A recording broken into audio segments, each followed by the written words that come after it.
Boring History for Sleep, Ibn Battuta, and more story. In the soft glow of morning light that filtered through the narrow streets of Tangier, a young man named Ibn Battuta prepared for what would become the journey of a lifetime. The year was 1325, and at just 21 years of age, this Moroccan scholar had decided to make the pilgrimage to Mecca, a journey that Muslims call the Hajj. Little did he know that his travels would extend far beyond the holy city, spanning nearly 3 decades and covering a distance that modern historians estimate to be around 75,000 miles.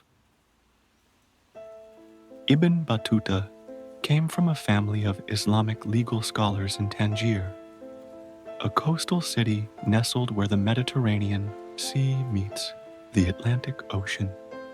The morning of his departure was quiet and contemplative. He embraced his parents, knowing that the journey ahead was perilous and that he might never see them again.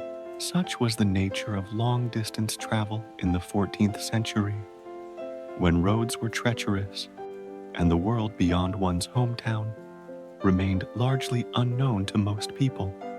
He set out alone, riding eastward on a donkey across the lands we now know as Algeria and Tunisia. The pace was unhurried, as all journeys were in those days. The rhythmic sway of his mount created a gentle, lulling motion as he traversed rolling hills covered in wild thyme and rosemary. Sometimes he would stop to rest under the shade of ancient olive trees, their silvery leaves rustling in the warm breeze. At night, he would often stay at roadside inns called funduks, where travelers could find modest accommodations, a simple mat for sleeping, perhaps some bread and dried fruit for sustenance. As he journeyed eastward, Ibn Battuta joined caravans of merchants and other pilgrims for safety. The caravans moved slowly across the North African landscape, a procession of humans and animals, creating long shadows on the golden sands. Camels carried loads of textiles, spices, and other goods for trade. The sound of their bells created a soothing melody that accompanied the travelers day after day. In the evenings, as the sun painted the desert in shades of amber and rose, the travelers would camp, sharing stories of distant lands and strange customs under the vast canopy of stars.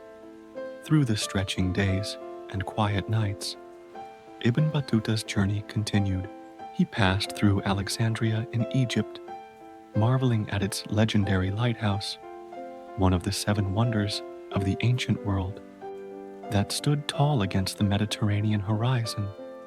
The lighthouse had guided ships safely to harbor for over 1,000 years by then, its steady flame a constant reassurance in the darkness of night.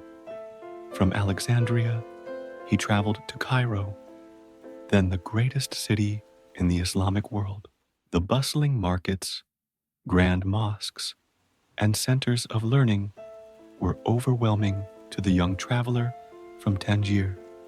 Ibn Battuta spent several weeks exploring the city, wandering through narrow streets filled with the gentle murmurs of everyday life, the soft calls of merchants selling their wares, the distant sounds of craftsmen at work, the quiet conversations of scholars discussing ancient texts. After Cairo, he journeyed to Damascus in Syria. The city was known for its beautiful gardens, where water flowed in carefully designed channels, creating a sense of tranquility amid the urban landscape. Ibn Battuta stayed for 24 days, studying with renowned teachers and judges. During his time there, He would often sit in the courtyard of the great Umayyad Mosque, listening to the soft rustle of pages as scholars pored over texts, or watching as gentle breezes stirred the leaves of the orange trees that grew in the mosque's courtyard. From Damascus, Ibn Battuta joined a pilgrimage caravan bound for Mecca. The journey across the Arabian desert was long and arduous. Days blended into nights as the caravan made its slow progress across the seemingly endless expanse of sand. The desert had its own rhythm, the gentle shifting of dunes, shaped by the wind, the distant call of birds gliding overhead, the measured pace of the camels, leaving temporary imprints on the ever-changing landscape. At last, after months of travel, Ibn Battuta arrived in Mecca. The completion of his pilgrimage should have marked the end of his journey. He had fulfilled his religious obligation and could have returned home to Tangier with stories of his adventures. But something had changed within the young traveler. The world beyond the familiar streets of his hometown had awakened a deep curiosity that could not be easily satisfied. And so, instead of turning back, Ibn Battuta made a decision that would shape the rest of his life. He would continue traveling, exploring the vast expanses of the known world. Little did he know that his journey had only just begun, and that the next 29 years would take him to places far beyond his imagination, to the snowy mountains of Central Asia, the lush islands of the Maldives, the rich courts of India, and even to the distant shores of China. But that is a story for another time.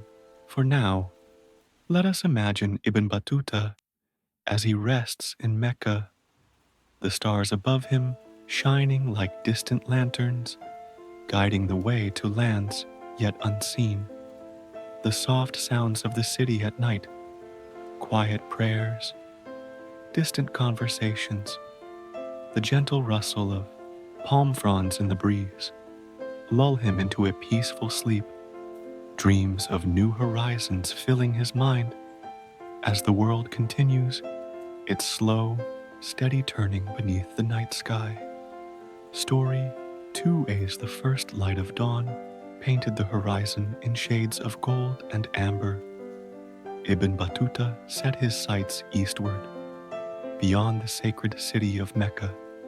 Having completed his pilgrimage, he could have returned home to Tangier, but the call of distant lands whispered to him like a gentle breeze, impossible to resist.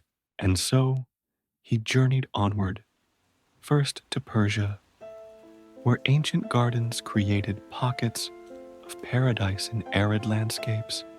The Persian gardens were places of remarkable tranquility, known as paradisa, meaning walled garden in Old Persian. These spaces were carefully designed to represent the four elements of the universe: earth, water, fire, and air. In the city of Shiraz, Ibn Battuta wandered through such a garden where water flowed in straight channels, symbolizing the four rivers of paradise. The sound of water was ever present, creating a soothing melody as it trickled through narrow stone pathways, collecting in still pools that mirrored the sky above. Cypress trees stood tall and straight, their dark foliage contrasting with the vibrant colors of roses, jasmine, and pomegranate blossoms. The air was perfumed with these fragrances, changing subtly with each passing hour as the sun warmed different flowers. Gardeners moved slowly among the plants, their practiced hands caring for each living thing with a knowledge passed down through generations. Their work was unhurried, almost meditative, as they trimmed branches, redirected water, or harvested ripe fruits. From Persia, Ibn Battuta continued his journey through the lands of Central Asia. He crossed vast steppes where horizons seemed to stretch into infinity, and the only sound for days might be the steady rhythm of his mount's hooves against the earth and the whisper of wind through tall grasses. At night, he would often stay with nomadic herders who shared their simple meals of bread, cheese, and fermented mare's milk. They sat around small fires, exchanging stories as the flames cast dancing shadows across weathered faces. Though they spoke different languages, the universal language of hospitality bridged these gaps. After many months of travel, Ibn Battuta arrived in India in 1333. By then, he had already been journeying for 8 years, and his reputation as a scholar and traveler had begun to precede him. The Sultan of Delhi, Muhammad bin Tughlaq, welcomed Ibn Battuta to his court and appointed him as a qadi or judge, a position that the traveler held for several years. Life in the court of Delhi was vastly different from the simplicity of the road. The palace was a place of opulence, where gold and precious stones adorned everything from utensils to furniture. Musicians played soft melodies on string instruments in courtyards where fountains bubbled gently day and night. Poets recited verses that spoke of love, beauty, and the ephemeral nature of life. Scholars engaged in philosophical debates that continued long into the evening, their voices never rising above a measured tone as they explored complex ideas with patience and respect. Yet even in this life of comfort, Ibn Battuta's wanderlust remained. When the opportunity arose to join a diplomatic mission to China, he eagerly accepted. The journey would be perilous, crossing treacherous mountain passes and vast oceans, but the promise of new horizons was irresistible. And so, in 1341, Ibn Battuta set out from Delhi with a large retinue of servants and an abundance of gifts for the Emperor of China. The caravan moved at a deliberate pace, sometimes covering no more than a few miles in a day. They traversed dense forests where sunlight filtered through canopies of leaves, creating patterns of light and shadow on the forest floor. They crossed rivers whose waters flowed endlessly toward distant seas, the sound of their current constant companion. Along the way, misfortune struck. The party was attacked by bandits who took everything they had: the gifts for the emperor, their provisions, even their means of transport. Ibn Battuta found himself stranded, far from his destination, and with few resources. Lesser men might have abandoned their quest, but not this intrepid traveler. With determination and resourcefulness, Ibn Battuta made his way to the coast of India, where he found passage on a ship bound for the Maldives. The wooden vessel moved with the rhythm of the sea, rising and falling with each wave. Sailors sang working songs in quiet voices as they adjusted the sails to capture the wind. At night, they navigated by the stars, those constant sentinels that have guided travelers since time immemorial. In the Maldives, Ibn Battuta found a society quite different from any he had encountered before. The islands were like emeralds scattered across the blue expanse of the Indian Ocean, each one ringed by beaches of the whitest sand. The local people lived simple lives, fishing in the clear waters and harvesting coconuts from trees that swayed gently in the ocean breeze. They built their homes from coral stone and palm thatch, structures that seemed to grow naturally from the island landscape. Ibn Battuta was appointed as a qadi here as well, and for 18 months he adjudicated disputes and provided legal guidance according to Islamic law. His days followed a peaceful rhythm, rising with the sun, attending to his duties through the cooler morning hours, resting during the heat of midday, then resuming his work as the afternoon brought relief from the tropical sun. The evenings were perhaps the most tranquil time, as the sun set over the ocean, painting the sky in hues of orange and purple. The island would grow quiet. The only sounds might be the gentle lapping of waves against the shore, the rustle of palm fronds in the night breeze, and occasionally the soft singing of islanders gathered to share stories of their ancestors or tales of mythical sea creatures that dwelled in the depths beyond the reef. Yet again, the call to move on grew strong within Ibn Battuta's heart. After his time in the Maldives, he continued his journey, eventually reaching the shores of China around 1345. The Middle Kingdom, as it was known, was a land of wonders to foreign eyes. Cities larger than any in the Islamic world sprawled across the landscape. Gardens were designed with exquisite attention to detail, each element placed to create harmony and balance. In the city of Guangzhou, Ibn Battuta found a thriving Muslim community, merchants who had established themselves along the maritime trade routes that connected China to the wider world.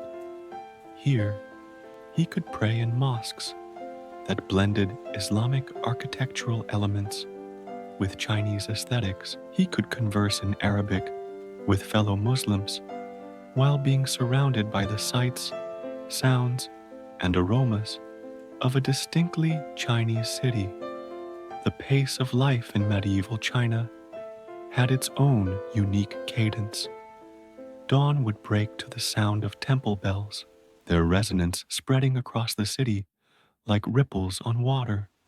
Markets would slowly come to life as vendors arranged their wares, silks of every color, porcelain so fine it was translucent, spices that had traveled along the Silk Road for months before reaching these stalls. Craftspeople worked with quiet concentration, their hands moving in practiced motions as they created objects of beauty and utility. Paintbrushes, paper, inkstones, and more. After exploring several Chinese cities, Ibn Battuta began his long journey home. He traveled by sea, his ship joining the vast fleets that carried goods between China and the ports of Southeast Asia. The voyage was unhurried, dependent on seasonal winds and currents. Days at sea blended together in a gentle monotony. The creaking of the ship's timbers, the snap of sails catching the wind, the endless horizon where sky met water in a seamless line, returning through India, Persia, and Arabia. Ibn Battuta finally reached Tangier in 1349, nearly a quarter century after his departure. He had traveled farther than any known explorer of his time, experiencing cultures, landscapes, and ways of life that few could even imagine. The Tangier to which he returned, as much as he had left it, a city where time seemed to move more slowly than in the grand capitals he had visited. The familiar narrow streets, the calls to prayer from the local mosque, the scent of the sea, all remained unchanged. Yet Ibn Battuta himself was transformed, carrying within him memories of distant lands, and the wisdom gained from his encounters with countless souls along his path. As night fell over Tangier, Ibn Battuta would sometimes climb to a high point in the city, looking out over the strait towards Spain and the wider world beyond.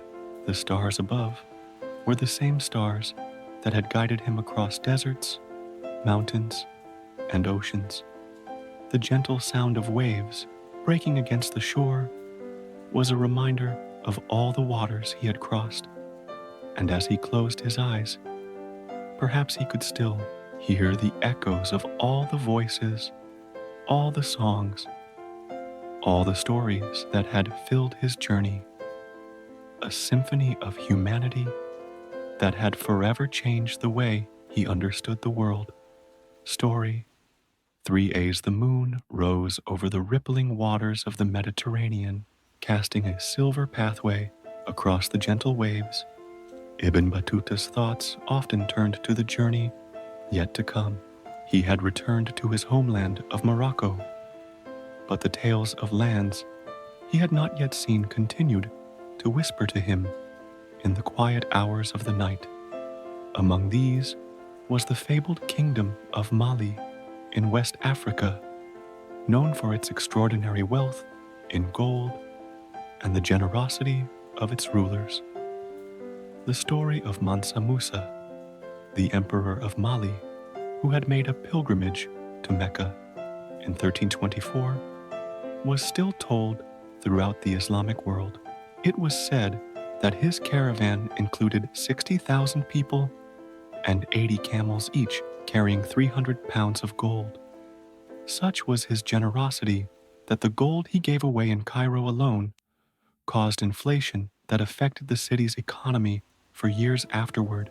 These stories had planted a seed in Ibn Battuta's mind, and as he rested in Morocco, that seed began to grow.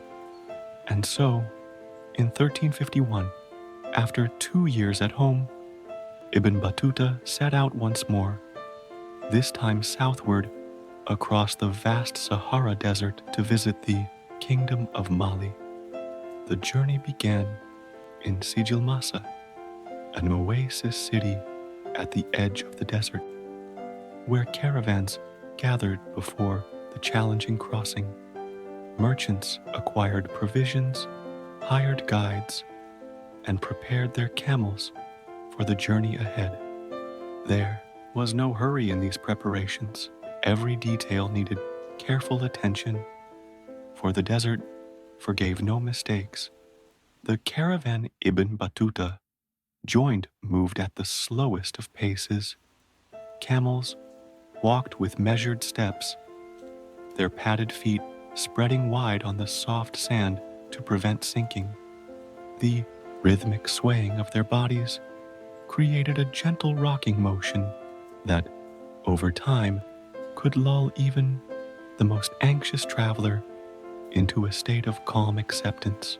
The journey across the Sahara typically took about 2 months, and the caravan traveled primarily in the cooler hours of early morning and late afternoon, resting during the intense heat of midday. The desert landscape was one of subtle beauty and constant change. Wind sculpted the dunes into graceful curves that shifted and transformed with time. The sand itself seemed alive, moving in ripples across the surface, or occasionally rising in dancing spirals when caught by a passing breeze. At dawn and dusk, the low angle of the sun cast long shadows and painted the landscape in warm hues of gold, amber, and rose. Nights in the desert offered their own peaceful rhythm. As darkness fell, the temperature dropped considerably, bringing relief from the day's heat. The caravan would make camp, the camels arranged in a protective circle around the travelers. Small fires provided warmth and a place to prepare simple meals of dried meat, dates, and bread. After eating, People often gathered to share stories or simply sit in contemplative silence, gazing up at a sky so filled with stars that it seemed impossible there could be any darkness between them. Water was precious in this environment, carefully rationed and respected.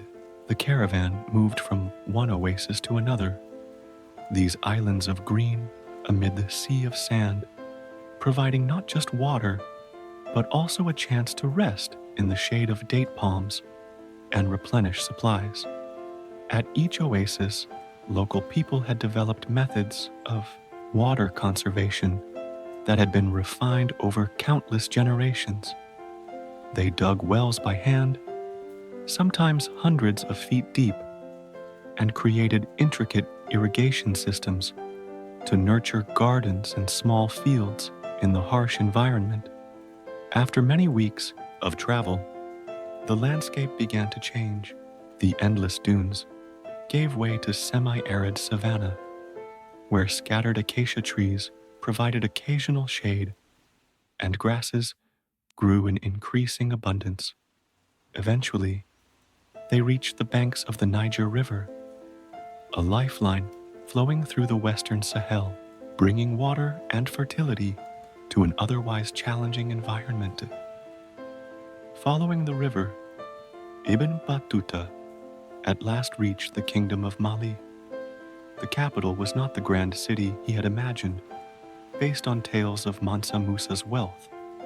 Instead, he found a more modest settlement, though one with a sophisticated system of governance and a court that observed formal protocols with great seriousness. The ruler, at the time of Ibn Battuta's visit, was Mansa Suleiman, who had succeeded his brother, Mansa Musa. Life in the Mali capital followed patterns established over generations. Dawn brought the soft sounds of people beginning their daily activities. Women grinding grain with stone mortars and pestles, creating a gentle, rhythmic percussion. Craftspeople kindling fires to continue work on projects. Voices raised in quiet greeting as neighbors encountered one another. In the growing light, the palace compound where the Mansa emperor resided was the center of political and ceremonial life. Court officials moved with deliberate steps through open courtyards and covered galleries, their movements unhurried, yet purposeful. Musicians played softly on string instruments called koras, creating cascades of notes that seemed to float on the air like gossamer. Griots, the keepers of oral history, recited genealogies and historical accounts in measured tones, their words carrying the weight of centuries of accumulated knowledge. Ibn Battuta observed the various customs of the Mali people with interest, noting both similarities and differences compared to practices in other Islamic lands he had visited. He was particularly impressed by what he perceived as the complete safety of travelers in the region, writing that, of all people, the blacks are those who most abhor injustice. He noted that a stranger could leave his belongings unattended without fear of theft, and that items found on the road would be carefully preserved until their owner could be located. The pace of life in Mali followed the natural rhythms of the day and seasons. During the intense heat of midday, activity would slow considerably as people sought shelter in the shade. The afternoons brought a gentle revival as the worst of the heat passed. Evenings were times for community gathering, with soft conversations continuing until sleep called. After several months in Mali, Ibn Battuta prepared for the long journey back across the desert. He had seen yet another corner of the world, adding to his vast store of experiences and observations. The return journey followed much the same pattern as the outward one: the slow progress of the caravan, the nights under desert stars, the grateful arrival at each oasis along the way. Upon returning to Morocco in 1354, Ibn Battuta met with the Marinid Sultan Abu Inan Faris, who was intrigued by the traveler's tales of distant lands and diverse peoples. The Sultan commissioned a young scholar named Ibn Juzai to record Ibn Battuta's experiences, resulting in a work titled A Gift to Those Who Contemplate the Wonders of Cities and the Marvels of Traveling, more commonly known as the Rila, or Journey. For months, Ibn Battuta sat with Ibn Juzai, recounting his nearly 30 years of travel across what we now know to be over 40 modern countries. He described landscapes from the snow-capped mountains of Afghanistan to the tropical islands of the Maldives, from the vast steppes of Central Asia to the fertile river valleys of China. He spoke of rulers, both just and tyrannical, of scholars whose wisdom had impressed him, of ordinary people whose kindness had sustained him on his journeys. The process of recollection and dictation had its own peaceful rhythm. The two men would typically work during the cooler hours of the day, seated in a quiet room where they would not be disturbed. Ibn Battuta would speak in measured tones, occasionally pausing to search his memory for a particular detail or to consider how best to describe a scene from his travels. Ibn Juzai would listen attentively, his pen moving across the page with practiced fluidity, capturing the essence of the traveler's experiences. Sometimes they would break for prayer or for simple meals brought by servants. During these pauses, they might discuss a point of scholarly interest or compare observations about the changing seasons in Morocco. The work progressed without haste, each day adding to the growing manuscript that would preserve Ibn Battuta's remarkable journey for future generations. Little is known about Ibn Battuta's life after the completion of his Rila. Some accounts suggest he was appointed as a qadi in a Moroccan town, spending his final years in a much smaller sphere than the vast world he had explored. He died around 1368 or 1369, some 44 years after he had first set out from Tangier, as a young man seeking only to fulfill his religious obligation to make the pilgrimage to Mecca. Ibn Battuta's legacy lies not just in the distance he covered, estimated to be about 75,000 miles, a figure not surpassed until the advent of steam power centuries later, but in the breadth of his curiosity and his openness to experiencing different cultures. In a time when most people lived and died within a few miles of their birthplace, he had witnessed the diversity of human experience across 3 continents. As night falls and the stars emerge above Morocco, much as they did in Ibn Battuta's time, we might imagine the great traveler in his final years, perhaps seated in a quiet courtyard, listening to the gentle splash of water in a fountain. In his mind, he could travel once more along the roads he had walked, across the seas he had sailed, through the cities, deserts, mountains, and forests that had been his home for so many years. The world he had explored was still there, waiting for future travelers who would follow in his footsteps, seeking knowledge, adventure, and understanding in lands beyond the horizon. Story 4A's dawn broke over the ancient port city of Alexandria. The first rays of sunlight illuminated the magnificent Lighthouse of Alexandria, one of the 7 wonders of the ancient world. Standing over 300 feet tall, this remarkable structure had guided sailors safely to harbor since its completion during the reign of Ptolemy II Philadelphus around 280 BCE. The lighthouse was a testament to human ingenuity and perseverance, built on a small island called Pharos and connected to the mainland by a causeway. The design of the lighthouse was as practical as it was beautiful. It consisted of 3 tiers: a square base, an octagonal middle section, and a circular top. At its summit, an eternal flame kept burning, its light amplified by a series of mirrors that could project a beam visible from many miles out to sea.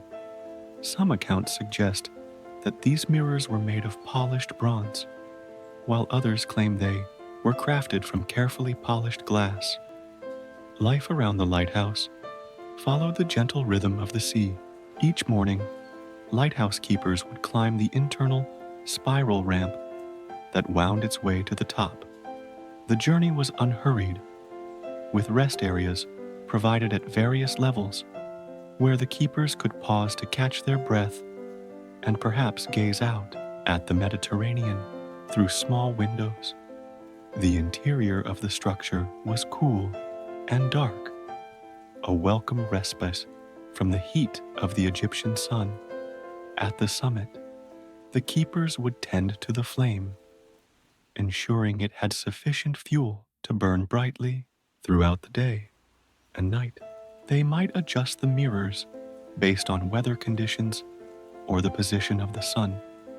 Their work was methodical and contemplative, requiring attention to detail, but seldom demanding haste. Below the lighthouse, the harbor bustled with activity, though even this had its own measured pace. Ships arrived and departed according to the winds and seasons, rather than rigid schedules.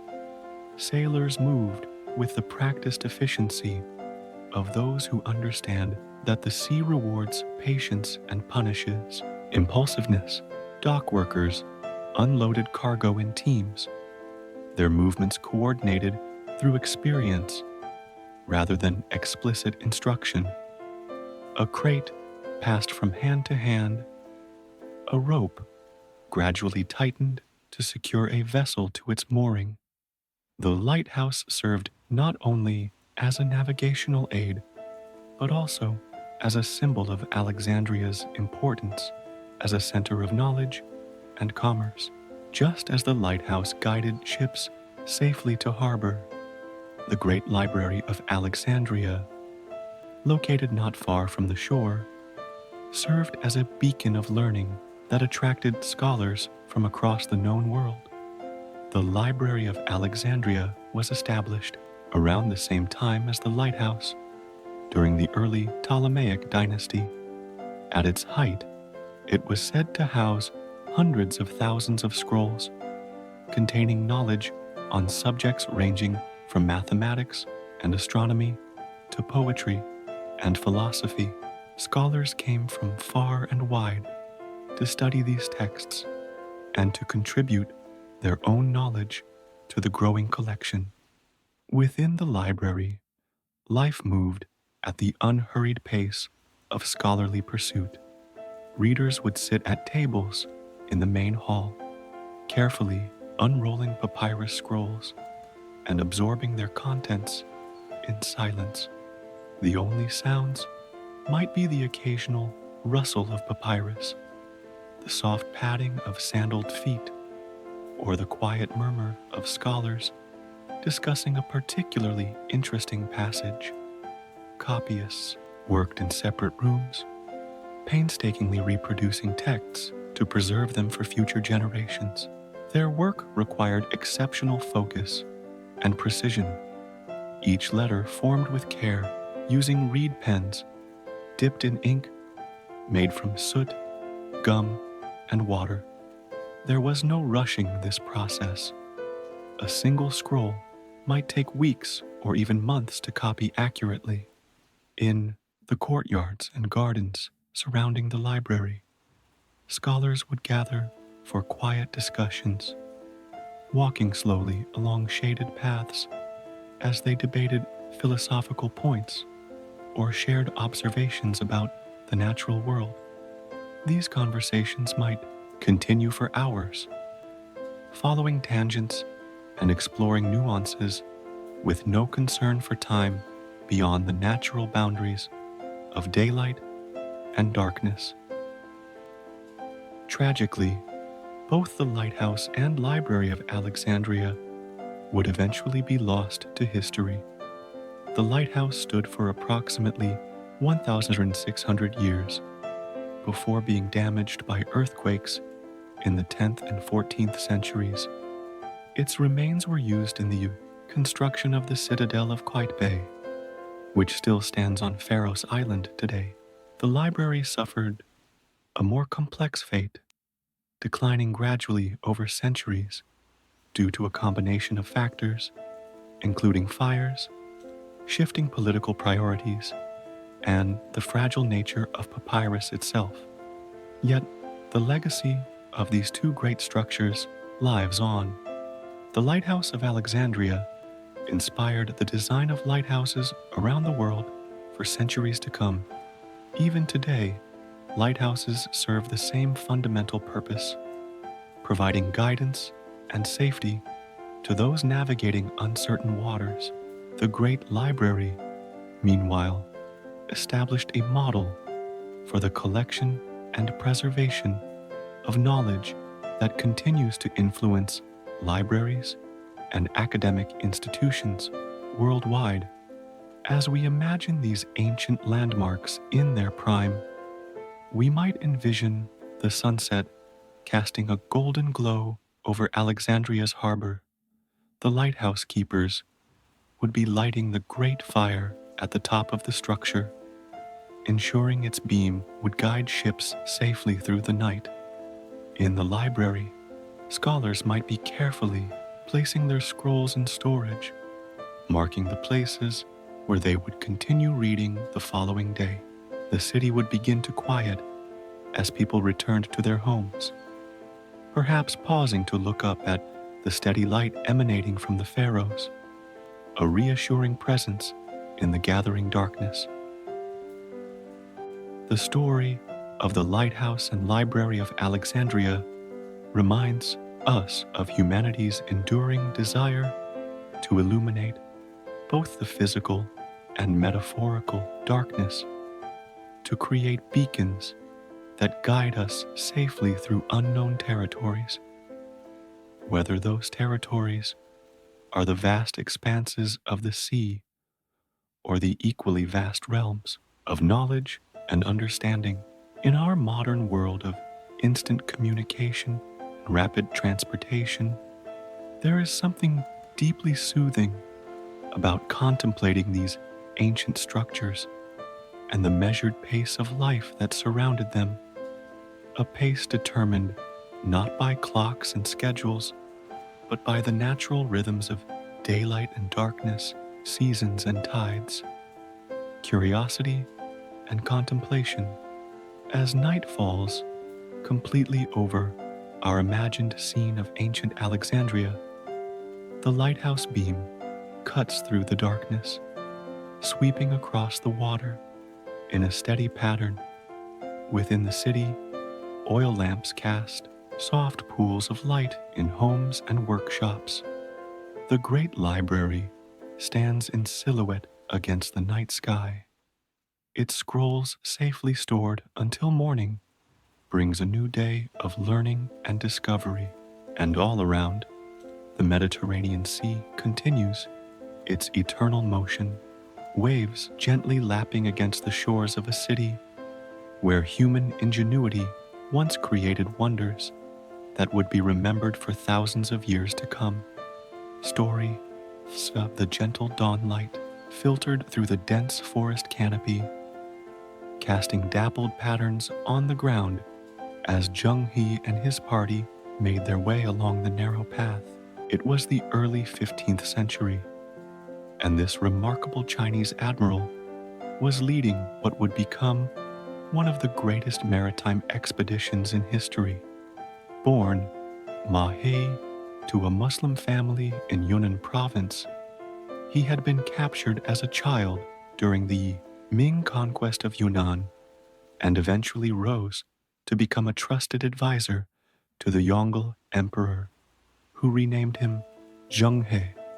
Now, as Grand Director of the imperial household, Zheng He had been entrusted with an extraordinary mission to command a vast fleet of ships on voyages that would establish diplomatic relations with countries throughout Asia and Africa.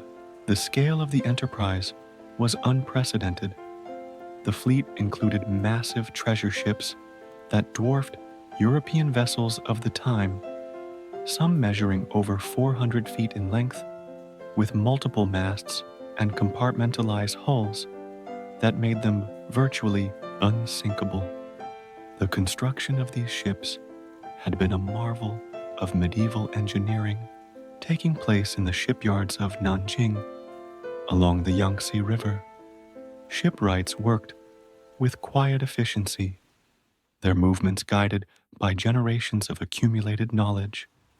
The selection of timber was a process that could not be rushed. Each piece needed to be carefully chosen for its strength, flexibility, and resistance to water damage. The wood was then shaped using simple tools: saws, adzes, planes, and chisels that had changed little in design for centuries. Assembly of the ships took place on slipways near the river. Workers moved with practiced coordination, using ropes and pulleys to position massive beams that formed the ship's skeleton. The atmosphere in the shipyard was one of focused calm rather than frantic activity. Master craftsmen supervised apprentices who learned through observation and gradual participation, the skills passing from one generation to the next in an unbroken chain. As the ships took shape, other artisans joined the work. Sailmakers stitched together vast expanses of cloth, their needles moving in steady rhythm. Rope makers twisted fibers into increasingly thick strands, walking backward along rope walks as they created the miles of cordage needed for the fleet. Metal workers forged anchors and fittings, the soft ringing of their hammers forming a constant background to the shipyard's activities. When the first voyage began in 1405, the fleet numbered 317 ships, carrying nearly 28,000 men. These were not just sailors and soldiers, but also diplomats, scholars, translators, doctors, astronomers, and recorders whose task was to document everything they encountered. The ships were loaded with silk, porcelain, gold, and silver, not primarily for trade, but as gifts to demonstrate the wealth and power of the Ming dynasty. Life aboard these massive vessels followed a measured routine.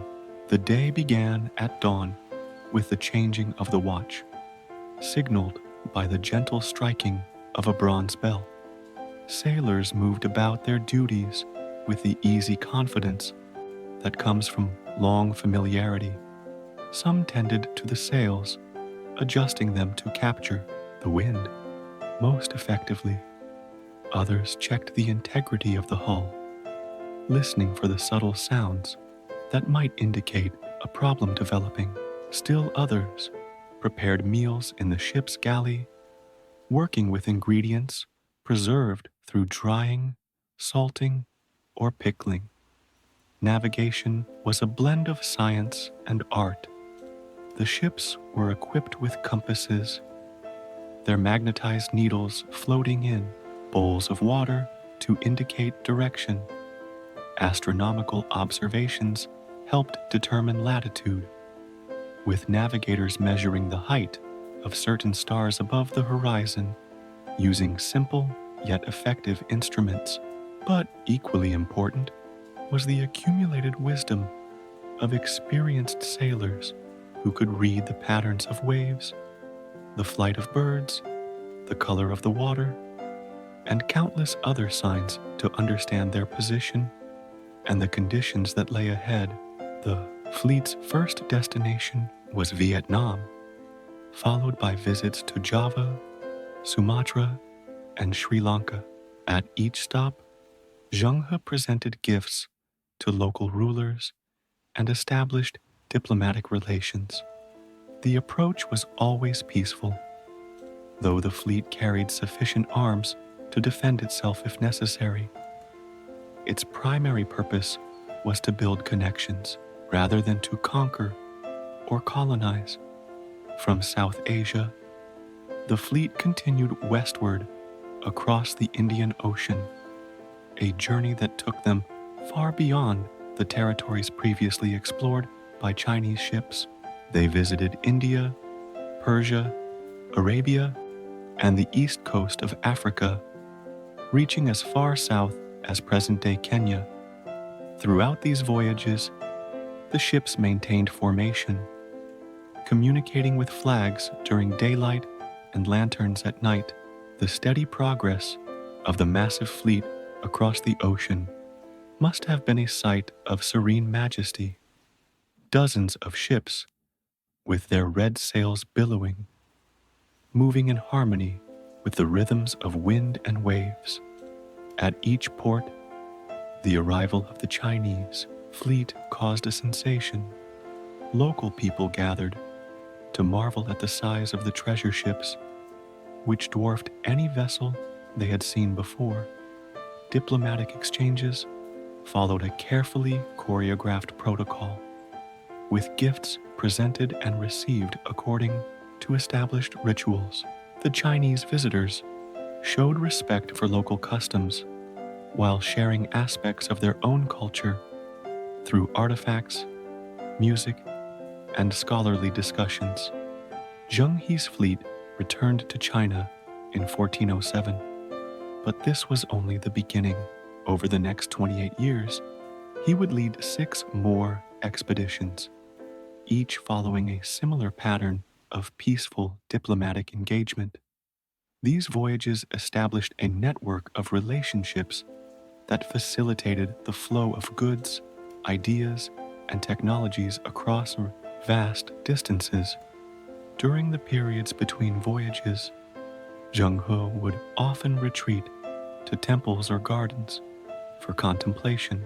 The Linggu Temple near Nanjing was a particular favorite, its grounds offering quiet paths where he could walk in solitude, considering the wonders he had seen and the challenges that lay ahead. The temple's architecture embodied principles of harmony and balance, with courtyards designed to create a sense of peace and spaces that encouraged mindfulness. The garden designers of the Ming Dynasty understood the profound effect that environment has on human consciousness. They created landscapes that mimicked nature while subtly enhancing its most calming aspects, arranging rocks to suggest mountains, planting trees to frame particular views, incorporating water features whose gentle sounds masked external noise and induced a state of tranquility. In such settings, Zheng He could find the mental clarity needed to plan his next voyage. The final expedition from 1431 to 1433 was perhaps the most ambitious, reaching not only the east coast of Africa, but possibly beyond. Some controversial theories suggest that ships from Zheng He's fleet may have rounded the Cape of Good Hope and explored portions of the Atlantic Ocean, though mainstream historians generally view such claims with skepticism. What is certain is that shortly after the return of the seventh voyage, the era of Chinese maritime exploration came to an abrupt end. The Yongle Emperor had died in 1424, and his successors had less interest in expensive naval expeditions. A new imperial policy turned China's focus inward, emphasizing agricultural development and defense against northern nomadic tribes rather than maritime engagement. The great treasure ships were left to deteriorate in their harbors, their crews reassigned to other duties. Zheng He himself is believed to have died in 1433, either during or shortly after the final voyage. His burial site remains unknown, though commemorative temples were erected in his honor in several locations across Southeast Asia. The legacy of Zheng He's voyages is complex. Unlike European explorations that followed a century later, these Chinese expeditions did not lead to colonization or conquest. They were fundamentally diplomatic missions, seeking recognition of China's status rather than territorial expansion.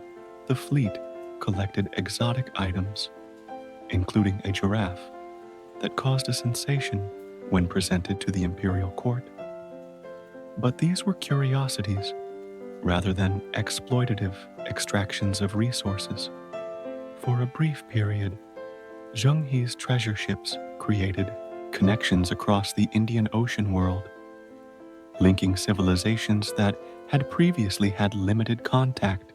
Goods, technologies, plants, and ideas moved along these maritime routes, enriching all the societies involved. When China withdrew from active maritime engagement, these connections didn't disappear entirely, but became less direct, often mediated through intermediate traders. As we contemplate Zheng He's achievements from our modern perspective, we might imagine him standing on the deck of his flagship as sunset approaches. The sea stretches to the horizon in all directions, its surface burnished gold by the fading light. The massive red sails above him flap gently in the evening breeze.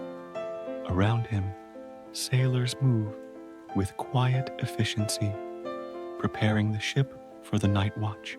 In distant lands, people still tell stories of the great admiral and his fleet of treasure ships that appeared like floating cities on the horizon, bringing marvels from a distant empire and departing as peacefully as they had arrived.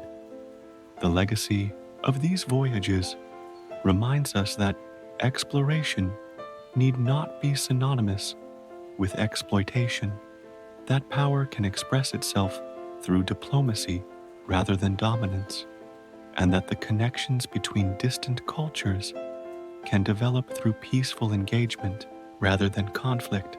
In our world of instant communication and rapid transport, there is something profoundly soothing about contemplating these massive ships moving gradually across vast oceans, carrying messages of peace and friendship between civilization, separated by thousands of miles, yet connected by the timeless rhythms of the sea. Story 6. The warm summer air carried the sweet scent of wildflowers as Marco Polo and his father and uncle made their final preparations to depart Venice in 1271.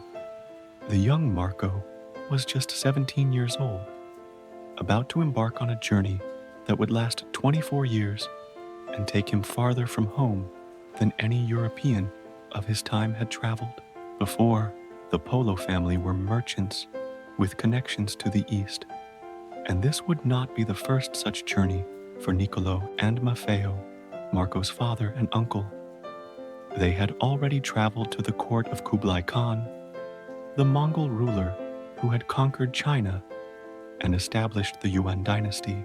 Now they were returning, bringing young Marco with them and carrying a message from Pope Gregory VI to the Great Khan.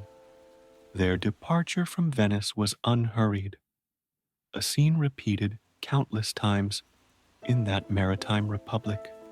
Gondolas and small boats moved through the canals with practiced grace, their oars creating gentle ripples in the water.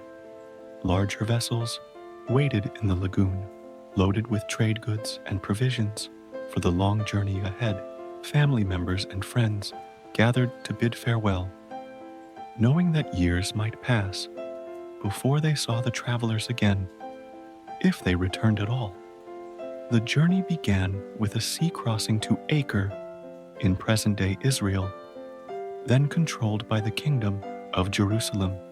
From there, the Polos traveled overland through the Middle East, a region of ancient cities and caravan routes that had connected distant civilizations for thousands of years. They passed through Armenia and Persia, regions where Christianity still maintained a presence despite the expansion of Islam in previous centuries. The pace of travel was necessarily slow. The caravan with which they traveled moved at the speed of its animals: horses for the more affluent travelers, camels for heavy loads, and donkeys for those of more modest means.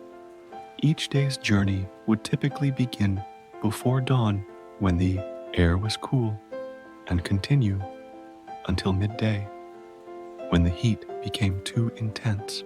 Then the caravan would stop, setting up temporary camp near a source of water if possible. Animals would be tended to, meals prepared, and travelers would rest in whatever shade could be found. As the worst heat of the day passed, the journey would resume, continuing until dusk, when camp would be made for the night. Evenings in the caravan were times of quiet sociability. Travelers would gather in small groups, sharing food and stories as the stars gradually appeared in the darkening sky. Musicians might play soft melodies on simple instruments, string instruments like the oud, reed pipes, or small drums that provided gentle rhythms. The music would fade as people sought sleep, leaving only the sounds of the desert night, the whisper of wind across sand, the occasional call of a night bird, the soft breathing of hundreds of sleeping humans and animals.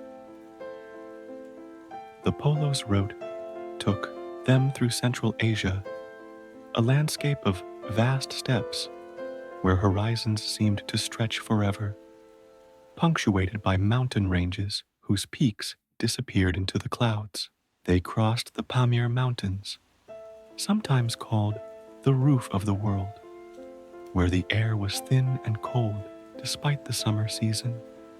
Descending into the Tarim Basin, they followed the southern edge of the Taklamakan Desert, one of the world's most inhospitable environments, where caravans had to move from oasis to oasis, each a precious island of water and life amid the endless sand. Life in these oasis towns had changed little for centuries.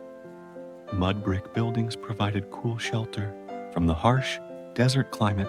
Gardens were carefully tended, every drop of water used with maximum efficiency through irrigation systems developed by generations of desert dwellers.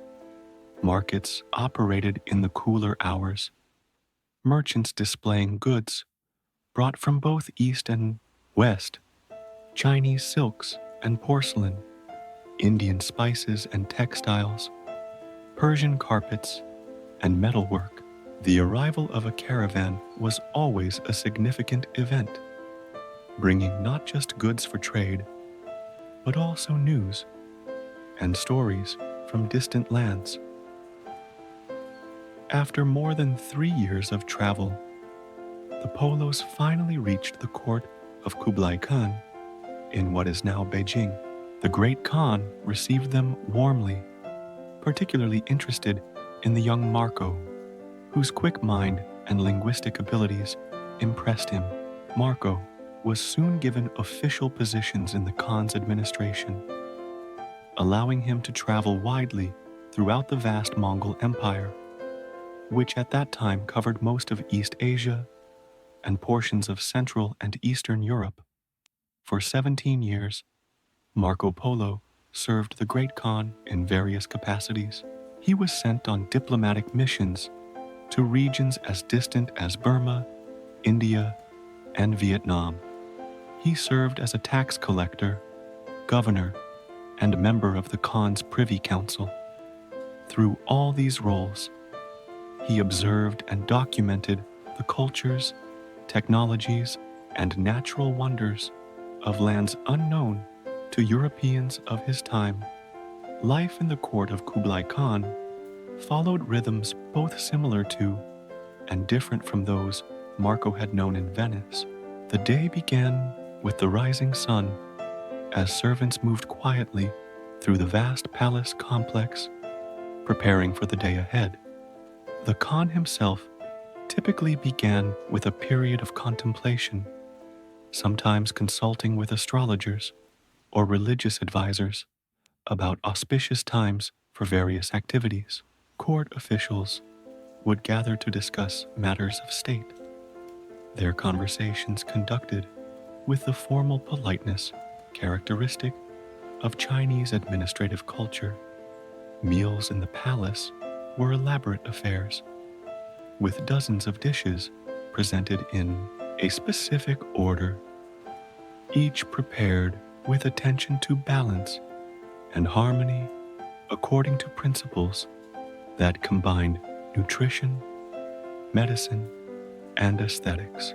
Between official duties, members of the court might engage in various leisure activities: poetry composition, music, calligraphy, or games like Weiqi, known in the West as Go, a strategic board game of extraordinary complexity that could absorb players for hours in contemplative silence, broken only by the soft click of stone pieces being placed on the wooden board. The pace of life in medieval China was regulated not by mechanical clocks, but by natural cycles and ceremonial requirements. Hours were marked by the burning of incense sticks, calibrated to consume themselves at a specific rate. More significant, divisions of time were indicated by the striking of bronze bells or drums in towers throughout the city. Seasons brought their own rhythms, with festivals marking transitions and agricultural activities determining the flow of resources through the vast empire. Marco was particularly struck by the use of paper money in China, a concept unknown in Europe at the time. Made from the inner bark of mulberry trees and stamped with the imperial seal, these paper notes represented specific values of silver or gold and could be exchanged throughout the empire. The production of this paper currency was a careful process, with artisans pressing mulberry bark into thin sheets, drying them, and cutting them to standard sizes before they were impressed with the official seals that gave them value. He also marveled at the Grand Canal, an engineering achievement that connected the Yellow and Yangtze rivers, allowing goods to be transported efficiently across vast distances. Barges moved slowly along this waterway, pulled by teams of men walking along towpaths on the banks. The rhythm of their steps and the sound of their working songs created a peaceful backdrop to the essential commerce of the empire. After nearly 2 decades in Kublai Khan's service, the Polos finally received permission to return home. The aging Khan was reluctant to let them go, but eventually agreed when they proposed to escort a Mongol princess who was to be married to the Ilkhan of Persia, another Mongol ruler. The return journey took them by sea, sailing from Chinese ports to Southeast Asia, then across the Indian Ocean to Persia. This maritime route exposed Marco to yet another set of cultures and practices, from the spice islands of Indonesia to the trading ports of India and Arabia. Life at sea during this period had its own gentle rhythms. The ships, typically junks of Chinese design or shows from the Arabian tradition, moved according to seasonal wind patterns rather than fixed schedules. Sailors rose with the sun and worked through the cooler hours, adjusting sails to capture the prevailing winds and checking continuously for signs of changing weather. Navigation was primarily by the stars, with experienced pilots recognizing patterns in the night sky that told them where they were and which direction to follow. Meals on board were simple but sustaining: rice or other grains, dried fish, or meat, and whatever fresh food could be obtained during stops along the coast. Water was the most precious commodity, carefully rationed and protected from contamination. Evenings brought a period of relaxation, perhaps with storytelling or simple games, before sleep claimed all but those assigned to the night watch. The Polos finally returned to Venice in 1295, having been away for 24 years.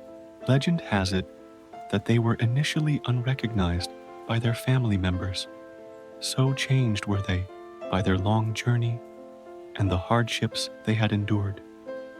According to some accounts, they convinced skeptical relatives of their identity by ripping open the seams of their old and ragged clothes, from which poured a stream of precious stones, rubies, sapphires, diamonds, and emeralds that they had carried home from the East. Marco Polo might have lived out the remainder of his life in quiet prosperity, but fate had other plans. In 1298, just 3 years after his return, Venice went to war with Genoa, another Italian maritime republic. Marco was captured and imprisoned in Genoa. It was during this imprisonment that he dictated the account of his travels to a fellow prisoner, Rustichello da Pisa, a writer of romances who helped shape Marco's recollections into the book that would become known as The Travels of Marco Polo, or simply The Million, Il Milione. The book described lands, peoples, and customs previously unknown to Europeans. It told of vast cities in China, with populations far larger than any in Europe, of paper money and coal burning, of the postal relay system that allowed messages to travel rapidly across the Mongol Empire, and of countless other wonders that seemed almost fantastical to medieval European readers. Many were skeptical of Marco's accounts, earning him the nickname Marco Milione, Marco Million, for what were perceived as his million exaggerations. After his release from prison, Marco returned to Venice, where he married, raised 3 daughters, and lived as a merchant until his death in 1324. On his deathbed, when urged by visitors to retract the supposed exaggerations in his book, he is said to have replied, "I have not told half of what I saw." Marco Polo's legacy lies not just in the distances he traveled, but in the connections he helped establish between East and West. His book became a guide for later travelers and explorers, including Christopher Columbus, who carried a heavily annotated copy on his voyages across the Atlantic. The trade routes Marco described facilitated not just the exchange of goods, but also of ideas, technologies, and cultural practices that enriched both Europe and Asia. As night falls over Venice, we might imagine the elderly Marco Polo sitting by a window overlooking the canals, the gentle lapping of water against stone providing a soothing backdrop to his memories. In his mind's eye, he can still see the vast steppes of Central Asia stretching to the horizon, still feel the cold wind of the Pamir Mountains on his face, and still hear the soft conversations in the court of Kublai Khan. His physical journeys have ended, but the mental landscapes created by his experiences remain vivid and immediate, a personal geography as vast as the world itself. Story 7. The early morning mist hung low over the marshes of eastern England, wrapping the landscape in a soft gray embrace as the monks of a Benedictine monastery began their day with the first prayers of Matins.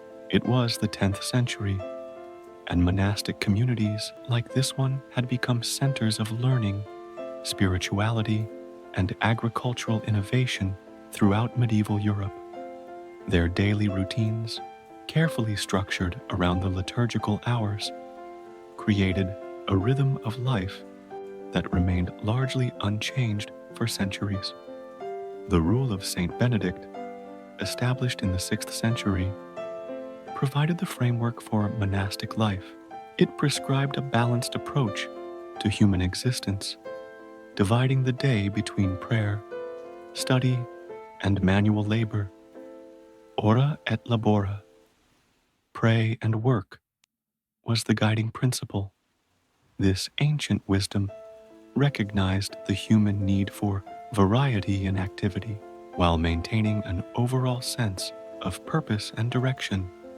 The day in a medieval monastery began well before dawn with the office of Matins. A monk designated as the waker would move silently through the dormitory, gently rousing his brothers from sleep. No words were spoken. A simple touch on the shoulder was sufficient. The monks would rise, dress in their woolen habits, and make their way to the church by the light of carefully shielded candles or oil lamps. The church itself was a place of profound tranquility, built of stone, with high arched ceilings that seemed to draw the spirit upward. It maintained a constant, cool temperature, regardless of the season. The soft glow of candles created islands of light in the darkness, illuminating manuscripts from which the monks would chant their prayers. The sound of Gregorian chant filled the space, male voices rising and falling in patterns established centuries earlier, the Latin words flowing like water over stones, smoothed by generations of use. After Matins and the following office of lauds, which coincided with the first light of dawn, the monks would have a brief period for washing and private prayer before gathering for the chapter meeting. Here, in the chapter house, the community would listen to a reading from the Rule of Saint Benedict, discuss any matters requiring attention, and confess minor infractions against the rule. The atmosphere was one of quiet reflection rather than harsh judgment, with the abbot providing guidance and assigning penances as necessary. Following the chapter meeting came the office of prime, after which the monks would begin their morning work. Assignments varied according to each monk's skills and the needs of the community. Some worked in the scriptorium, copying manuscripts with painstaking care. Others tended the gardens, that provided much of the monastery's food. Still others might work in the infirmary, caring for sick or elderly brothers, or in the kitchens, preparing the day's simple meals. Life in the scriptorium exemplified the unhurried pace of medieval monastic work. Here, monks sat at individual desks, often near windows to capture the natural light. Each copyist would have before him the text to be reproduced, blank parchment prepared from animal skins, quill pens, and ink made from oak galls, iron salts, and gum arabic. The work required complete concentration, each letter formed with care, decorative initials added where appropriate, illustrations incorporated as needed. The process of creating a single manuscript might take months or even years, depending on its complexity. A Bible or collection of Psalms with elaborate illuminations could represent the work of an entire lifetime. Yet there was no sense of rushing to completion. Each page, each line, each letter was important in its own right, a form of devotion as much as a practical task. The silence of the scriptorium was broken only by the soft scratch of quills on parchment and occasional whispered consultations about a difficult passage or technical question. In the gardens, work followed the natural cycle of seasons. Spring brought planting and the careful tending of seedlings. Summer was a time of regular watering, weeding, and the first harvests. Autumn saw the gathering of final crops and preparation for winter. And winter itself was a period of rest for the land, though still requiring maintenance of tools and planning for the year ahead. The monastery gardens typically included vegetables for the kitchen, medicinal herbs for the infirmary, and flowers for the church. Each plant had its purpose, its season, and its specific requirements for care. At midday, the bell would call the monks to the office of sext, followed by the main meal of the day in the refectory. Meals were eaten in silence, with one monk reading aloud from religious texts to nourish the spirit while the body was fed.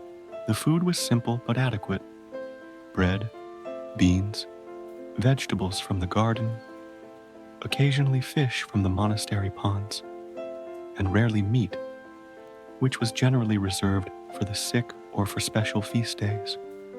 Wine or ale was served in moderate amounts, as the rule recognized the practical benefits of these beverages in a time when water sources could be unreliable.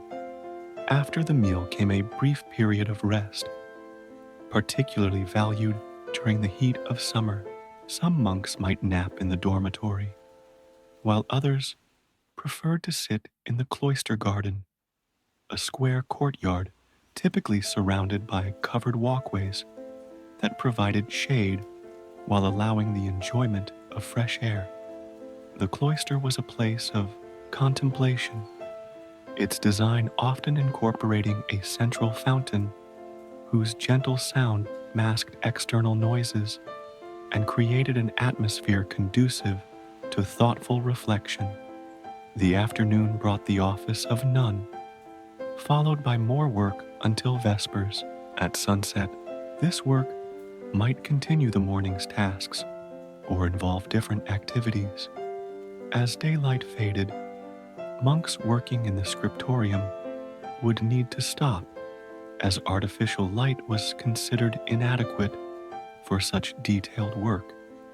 The evening hours after vespers were typically devoted to communal reading or individual study, with each monk receiving a book at the beginning of Lent that he was expected to read in its entirety before the end of the season. The day concluded with the office of Compline, a service of night prayers that prepared the soul for the possibility of death during sleep. After Compline, the Great Silence began, a period of complete quiet that would last until after prime the following morning. The monks would process from the church to the dormitory, where they slept in simple beds arranged in rows. Privacy was minimal, with only curtains, sometimes separating one sleeping area from another. The dormitory was generally located on an upper floor for better air circulation in summer and to benefit from rising heat in winter. This daily routine varied somewhat with the liturgical calendar. Sundays and feast days featured more elaborate services and sometimes better food. The major seasons of the Christian year, Advent, Christmas, Lent, Easter, and Pentecost, each brought their own specific prayers and observances, but the fundamental structure remained consistent, providing a framework that supported both individual spiritual growth and community cohesion. The monastic approach to time differed significantly from our modern perspective. Hours were not of uniform length, but varied with the season, as they were measured by the sun's position rather than mechanical clocks. Winter days had shorter daylight hours, so the periods between services were compressed compared to summer. This flexible relationship with time reflected an acceptance of natural rhythms and limitations that is often missing in contemporary life. Agricultural work was particularly attuned to these natural patterns. The Benedictine monks became experts in land management, often reclaiming marshes or clearing forests to create productive fields.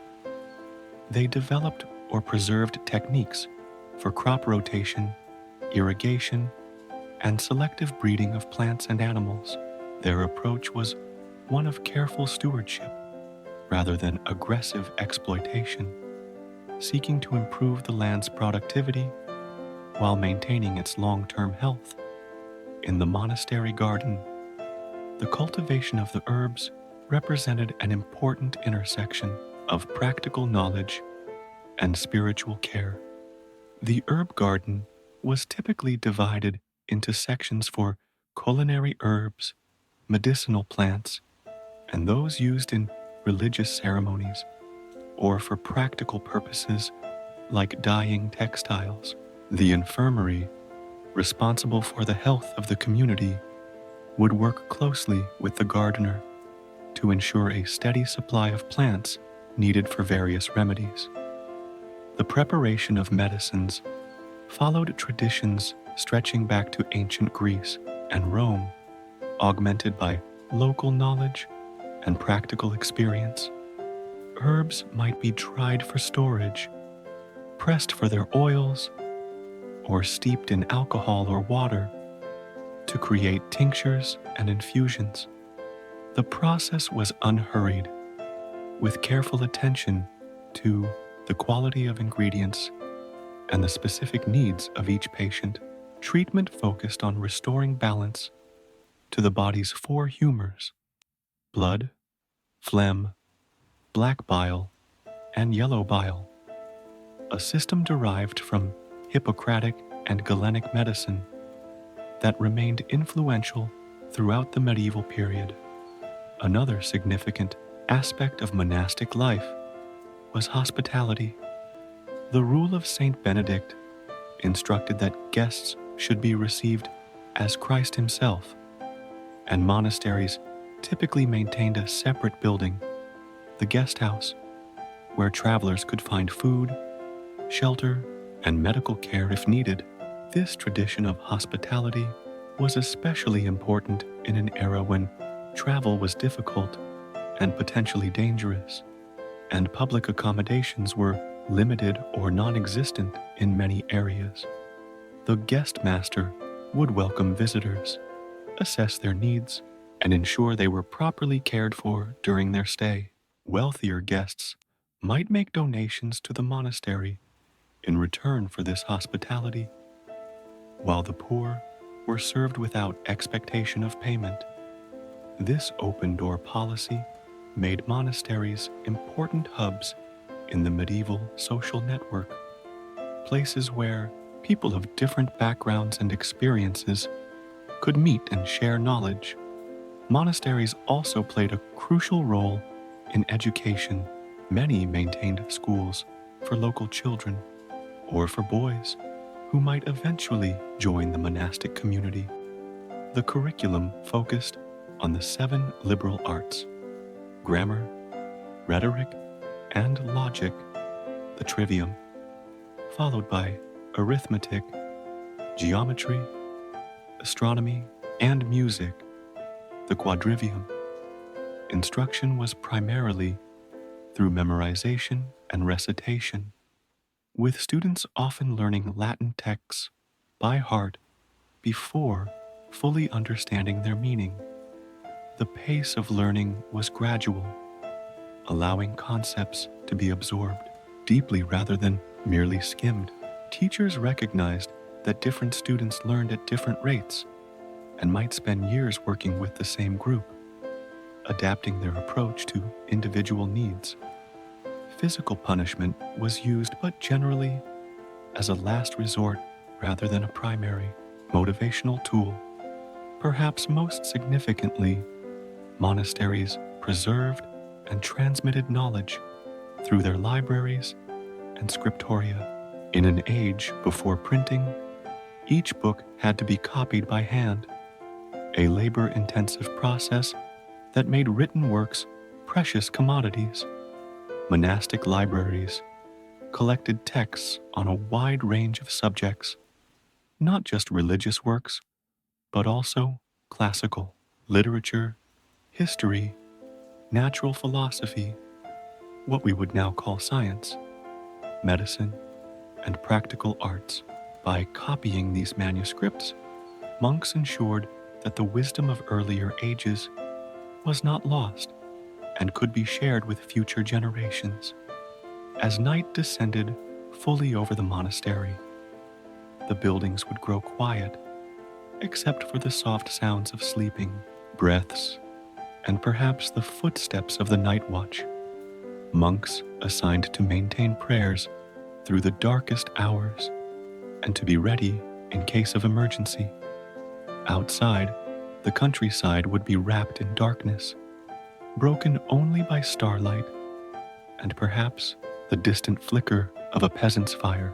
Within the thick stone walls, the community rested, gathering strength for another day of prayer, study, and work. Another day in a tradition that had already endured for centuries and would continue for centuries more to come. The monastic way of life described here largely disappeared with the dissolution of the monasteries during the Reformation in some European countries, and with gradual secularization in others. Yet aspects of this tradition continue in modern monasteries that still follow the rule of Saint Benedict, and its influence can be seen in contemporary practices of mindfulness, in the slow food movement, and in various approaches to finding balance in a world that often seems overwhelming in its pace and demands. As we reflect on the rhythm of medieval monastic life, we might find value in its emphasis on balance, its respect for silence, its integration of intellectual and physical work, and its recognition that human beings function best when their activities align with natural cycles rather than fighting against them. In our age of constant connectivity and artificial lighting that extends activity around the clock, there is wisdom to be found in this ancient pattern of alternating activity and rest, speech and silence, community and solitude. Story 8 in the gentle light of a spring morning. the craftsmen of medieval Baghdad, began to gather at their workshops. The city, founded in 762 CE by Caliph al-Mansur of the Abbasid dynasty, had grown into one of the world's greatest centers of learning, culture, and craftsmanship. Nestled along the banks of the Tigris River, Baghdad's circular design, with the Caliph's palace and the Grand Mosque at its center, embodied Islamic principles of harmony and balance. Among the many treasures of Baghdad, none was perhaps more remarkable than Bait al-Hikmah, the House of Wisdom, established in the early 9th century during the reign of Caliph Harun al-Rashid and greatly expanded by his son al-Mamun. This institution served as library, translation bureau, and research center. It represented the culmination of the Islamic world's commitment to preserving and advancing knowledge from diverse civilizations. Within the House of Wisdom, scholars from various backgrounds, Muslims, Christians, Jews, Zoroastrians, worked together in an atmosphere of intellectual openness. The primary language of a scholarship was Arabic, which had emerged as an international scientific language, much as Latin would be in medieval Europe, or English is in our modern world. But many scholars were multilingual, able to work directly with texts in Greek, Syriac, Sanskrit, and Persian. The daily routine within these walls followed the natural rhythms of daylight and prayer times. Scholars would typically arrive after the Fajr, dawn prayer, having already broken their fast with a simple meal of bread, cheese, and fruit. The cool morning hours were considered especially conducive to intellectual work, and so this time was often devoted to the most challenging tasks, translating difficult passages, solving mathematical problems, or conducting astronomical calculations. The translation of ancient texts was a cornerstone of the House of Wisdom's activities. Works of Greek philosophy, medicine, mathematics, and astronomy were carefully rendered into Arabic, preserving knowledge that might otherwise have been lost. During Europe's early Middle Ages, the process was methodical and collaborative. A scholar fluent in both languages would create an initial translation, which would then be reviewed and refined by specialists in the relevant field. The aim was not merely linguistic accuracy, but conceptual clarity, ensuring that the ideas contained in these texts could be fully understood and built upon. The physical space of the House of Wisdom reflected its function. Large, airy rooms with high ceilings provided comfortable working environments, even in Baghdad's hot climate. Windows were positioned to maximize natural light while minimizing direct sun exposure. Courtyards with fountains and shade trees offered places for conversation and contemplation.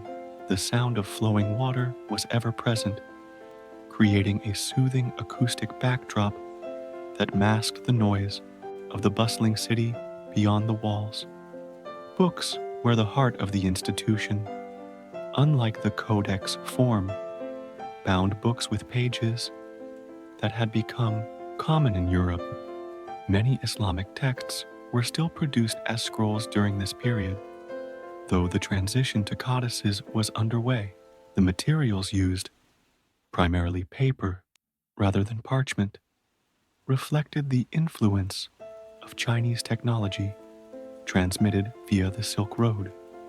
The Islamic world had embraced papermaking enthusiastically after learning the technique from Chinese prisoners captured during the Battle of Talas In 751 CE, the production of paper in Baghdad followed a careful process. Linen or hemp rags were collected, sorted, and then soaked in water for several days to begin breaking down the fibers. The resulting pulp was beaten to separate the fibers further, then mixed with water in a large vat. A rectangular mold covered with a fine mesh screen would be dipped into this mixture, lifted, and shaken gently to distribute the fibers evenly. As the water drained through the screen, a thin layer of interlinked fibers remained. This proto-sheet would be turned out onto a felt cloth to dry, eventually becoming a sheet of paper. Once dried and sometimes polished with smooth stones to create a better writing surface, these papers would be cut to the desired size for manuscripts. Scribes worked with reed pens, columns, and ink made from soot, gum arabic, and gall nuts. Their writing followed precise calligraphic styles, with different scripts used for different purposes. The development of these beautiful writing forms was considered an art in itself, with master calligraphers holding high status in society. By midday, when the heat became more intense, the pace of work would naturally slow. Some scholars might take a short rest, while others continued their studies at a more measured pace. The zuhr, midday prayer, would be observed, followed perhaps by a light meal. In the Islamic tradition, large midday feasts were uncommon. Moderation in eating was valued both for health reasons and as a spiritual practice. The afternoon would bring a return to scholarly activities, though perhaps of a different nature than the morning's work. This might be a time for teaching, with more experienced scholars sharing their knowledge with students. The relationship between teacher, sheikh, and student was one of deep respect and gradual transmission of both explicit knowledge and tacit understanding. Learning was not rushed. A student might spend years with the same teacher, slowly absorbing not just information, but ways of thinking and investigating. As the day progressed towards sunset, attention might turn to astronomical observations.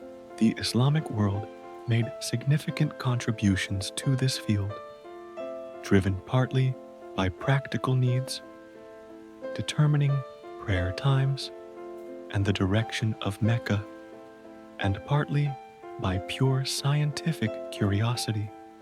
Observatories were constructed with instruments like astrolabes and quadrants that allowed precise measurements of celestial positions. The astrolabe, in particular, was refined to a high degree by Islamic astronomers.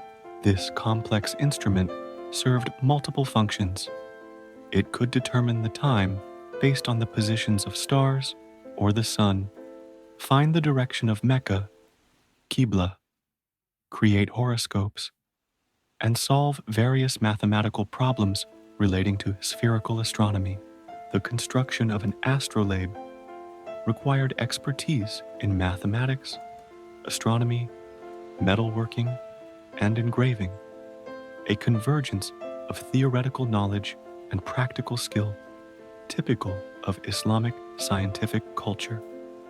After the Maghrib sunset prayer, scholars might gather for discussions that continued into the evening. Oil lamps and candles provided light for reading and writing, though tasks requiring the greatest visual precision were generally reserved for daylight hours. These evening gatherings often had a more conversational character, with ideas being shared and debated in a collegial atmosphere. Poetry might be recited, philosophical questions explored, or new scientific observations discussed. The intellectual life of the House of Wisdom extended far beyond the translation of ancient texts. Scholars made original contributions in numerous fields. In mathematics, Muhammad ibn Musa al-Khwarizmi developed early forms of algebra. The word itself comes from the Arabic al-Jabr and introduced Indian numerical notation to the Islamic world, which would later reach Europe as Arabic numerals. The concept of the algorithm, essential to modern computing, derives from his name. In astronomy, Al-Battani improved upon Ptolemy's calculations of the length of the year and the seasons.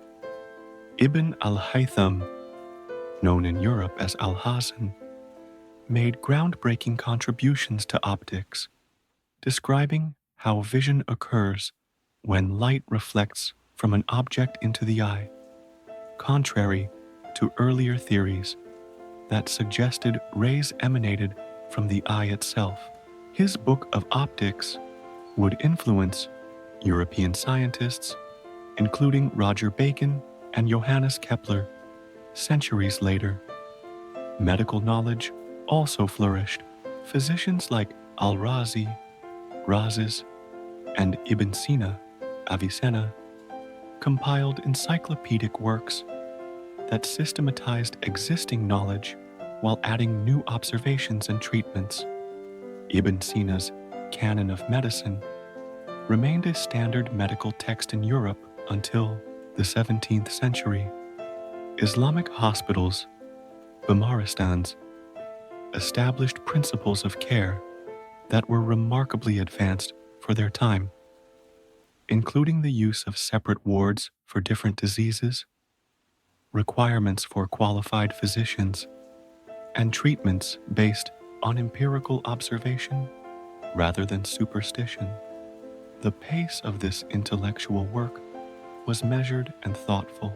In an age before rapid communication and publication, ideas developed gradually through conversation, correspondence, and carefully prepared manuscripts. A scholar might work on a single treatise for years or even decades, revising and refining based on new observations or insights. The emphasis was on thoroughness and accuracy rather than speed of production. This is not to suggest that there was no sense of urgency or excitement in scientific discovery. Indeed, the writings of many Islamic scholars reveal a passionate commitment to understanding the natural world and building upon the knowledge of earlier civilizations. But this passion expressed itself in patient attention to detail, methodical testing of hypotheses, and careful documentation of results, practices that would later become foundational to the scientific method. The House of Wisdom flourished for several centuries, reaching its peak during the 9th and 10th centuries before gradually declining in influence. Its eventual destruction came in 1258 CE, when Mongol forces under Hulagu Khan sacked Baghdad. According to historical accounts, so many books were thrown into the Tigris that the river ran black with ink for days. While this may be somewhat exaggerated, the loss of manuscripts and the disruption to the intellectual community were undoubtedly severe.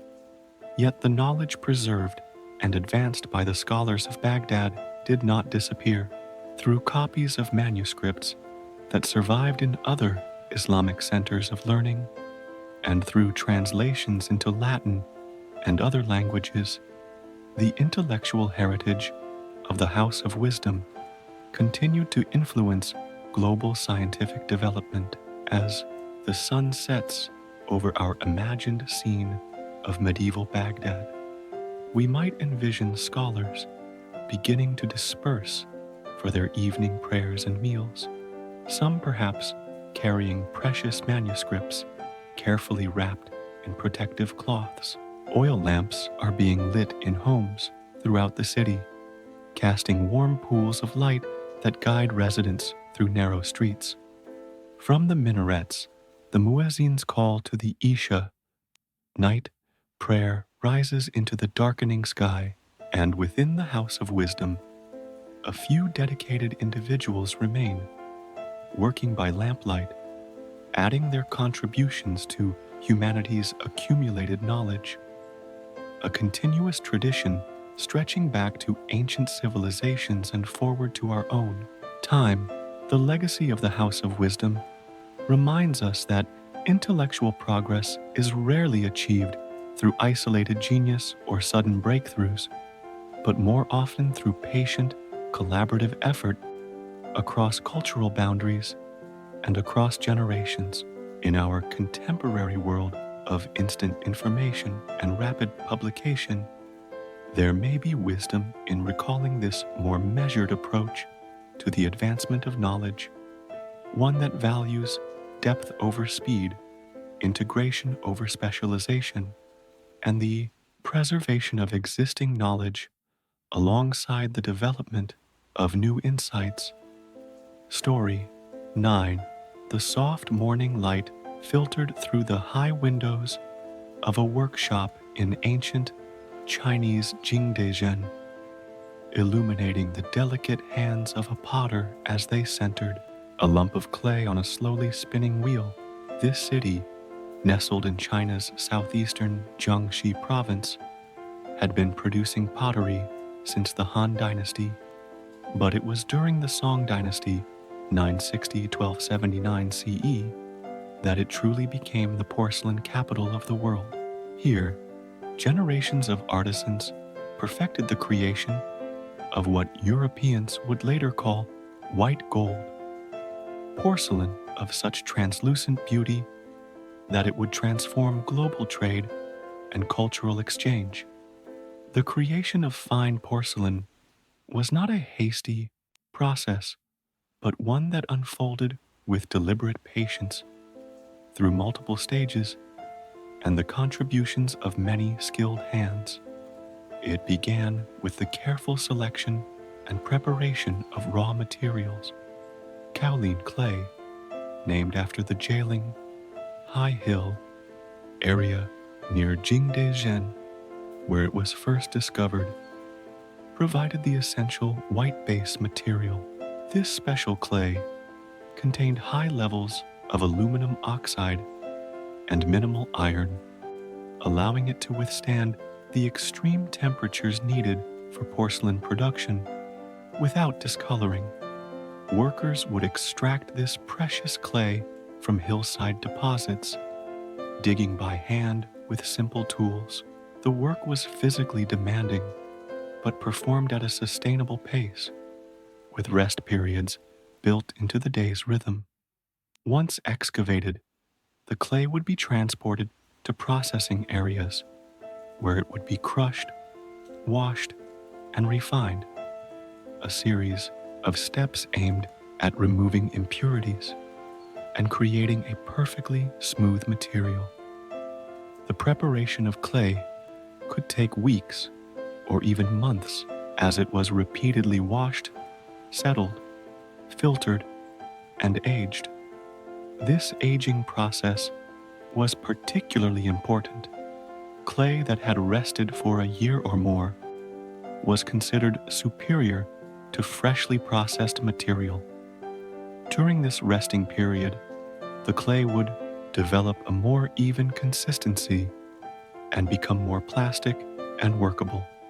Master potters could assess the readiness of clay through touch, feeling its texture between their fingers with a sensitivity developed over decades of experience. When the clay was judged ready, the actual forming of the vessels could begin. The potter's wheel used in Jingdezhen was distinctive, powered by an assistant who would sit at a lower level than the main potter, pushing a stick that turned the wheel. This arrangement allowed the potter to focus entirely on shaping the clay without having to maintain the wheel's momentum with their own feet. The wheel turned at a moderate speed, allowing for control and precision rather than rapid production.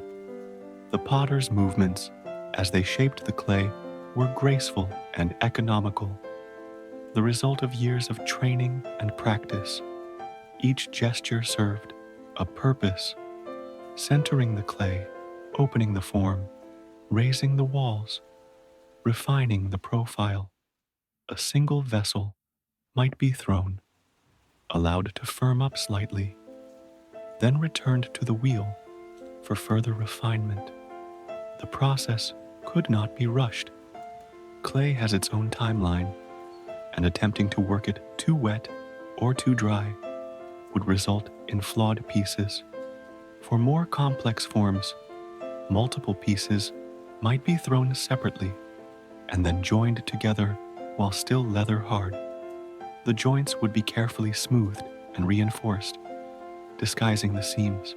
Some elements, like handles or spouts, might be formed using molds or built by hand using coiling or slab techniques. The diversity of forming methods allowed for an extraordinary range of shapes, from simple bowls to elaborate vases, from practical, everyday wares to ceremonial vessels. After the initial forming, pieces would be set aside to dry slowly and evenly. Too rapid drying could cause warping or cracking. Hence, drying rooms were designed to maintain consistent humidity and temperature.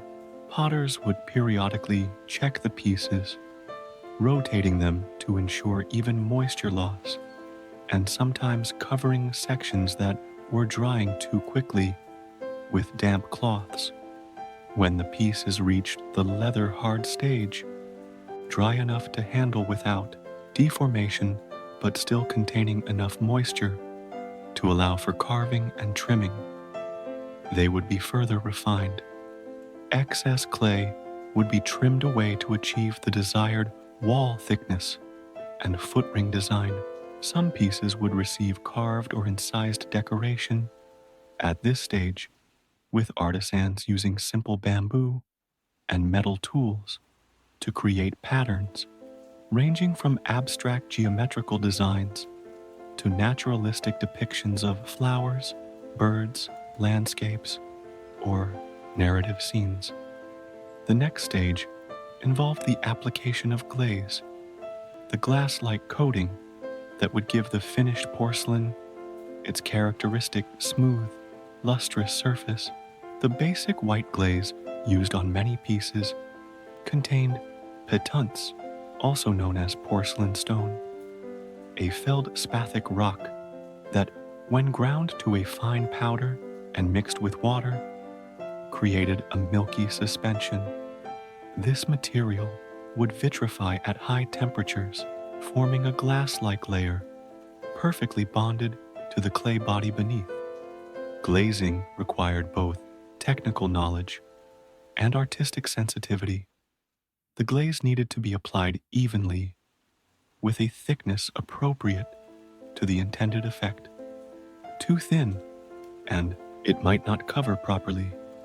Too thick, and it could run during firing, causing defects. Various application methods were used, dipping smaller pieces directly into the glaze, pouring glaze over larger forms, or applying it with brushes for more controlled coverage or decorative effects. For colored glazes, mineral oxides were added to the base glaze material. The most famous of these was cobalt oxide, which produced the distinctive blue color of the blue and white porcelain that would become one of China's most recognized exports. Painting with cobalt required special skill, as the pigment appeared black or gray before firing and only developed its true blue color in the kiln. Artists had to visualize the final result while working with a material that looked quite different. The decoration of fine porcelain was entrusted to specialized painters whose training began in childhood and continued throughout their careers. They worked with brushes made from animal hair, some so fine they contained only a few strands for the most delicate details. Their movements were deliberate and confident, each brush stroke placed with intention. The concentration required was intense, but calm, a focused state that modern psychologists might describe as flow, where awareness merges completely with activity. After glazing and decoration, the pieces would be dried again before being packed into saggers, protective ceramic containers that would shield the delicate wares from direct flame, ash, and rapid temperature changes during firing. Packing the kiln was itself a specialized skill. The large dragon kilns, long tunnel-like structures built up hillsides, needed to be loaded in a way that maximized space while ensuring proper heat circulation around each piece. The firing process was perhaps the most critical and unpredictable stage in porcelain production. It required temperatures of around 1300 2400 SAR, far hotter than could be achieved in European kilns of the same period. Reaching and maintaining these temperatures required enormous amounts of fuel, typically wood, which was consumed at a rate that eventually led to deforestation in the regions surrounding Jingdezhen. A complete firing cycle might last several days, a slow increase in temperature, a period at maximum heat, and then a gradual cooling. Throughout this time, the kiln master and assistants would maintain a constant vigil, adding fuel as needed and monitoring the temperature by observing the color of the fire through peepholes in the kiln walls. Experience and intuition guided these decisions more than precise measurements. A skilled kiln master could judge temperature by the specific shade of orange-white glow within the kiln. When the firing was complete, the kiln would be sealed and left to cool slowly for days. Attempting to rush this cooling process would risk thermal shock to the wares, causing cracks or breakage.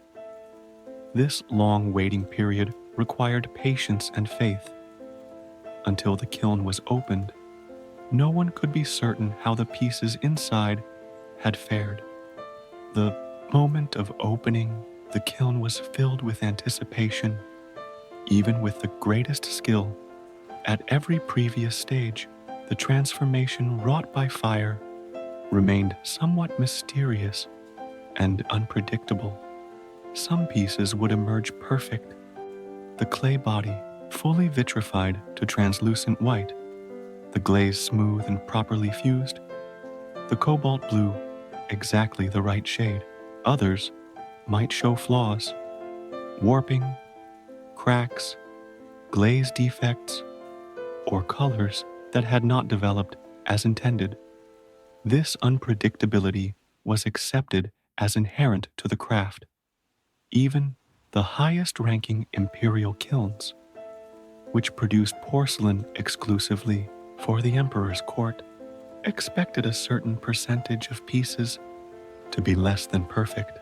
These seconds might be sold to lesser officials or merchants, while pieces with more serious flaws would be discarded, creating the sherd heaps that modern archaeologists have excavated to learn about ancient production techniques. The finest pieces from Jingdezhen were destined for the imperial court, to be used in palace ceremonies or given as diplomatic gifts. Others would be purchased by wealthy Chinese families for special occasions or ancestral offerings, and increasingly, as the reputation of Chinese porcelain spread, a significant portion of production was created specifically for export.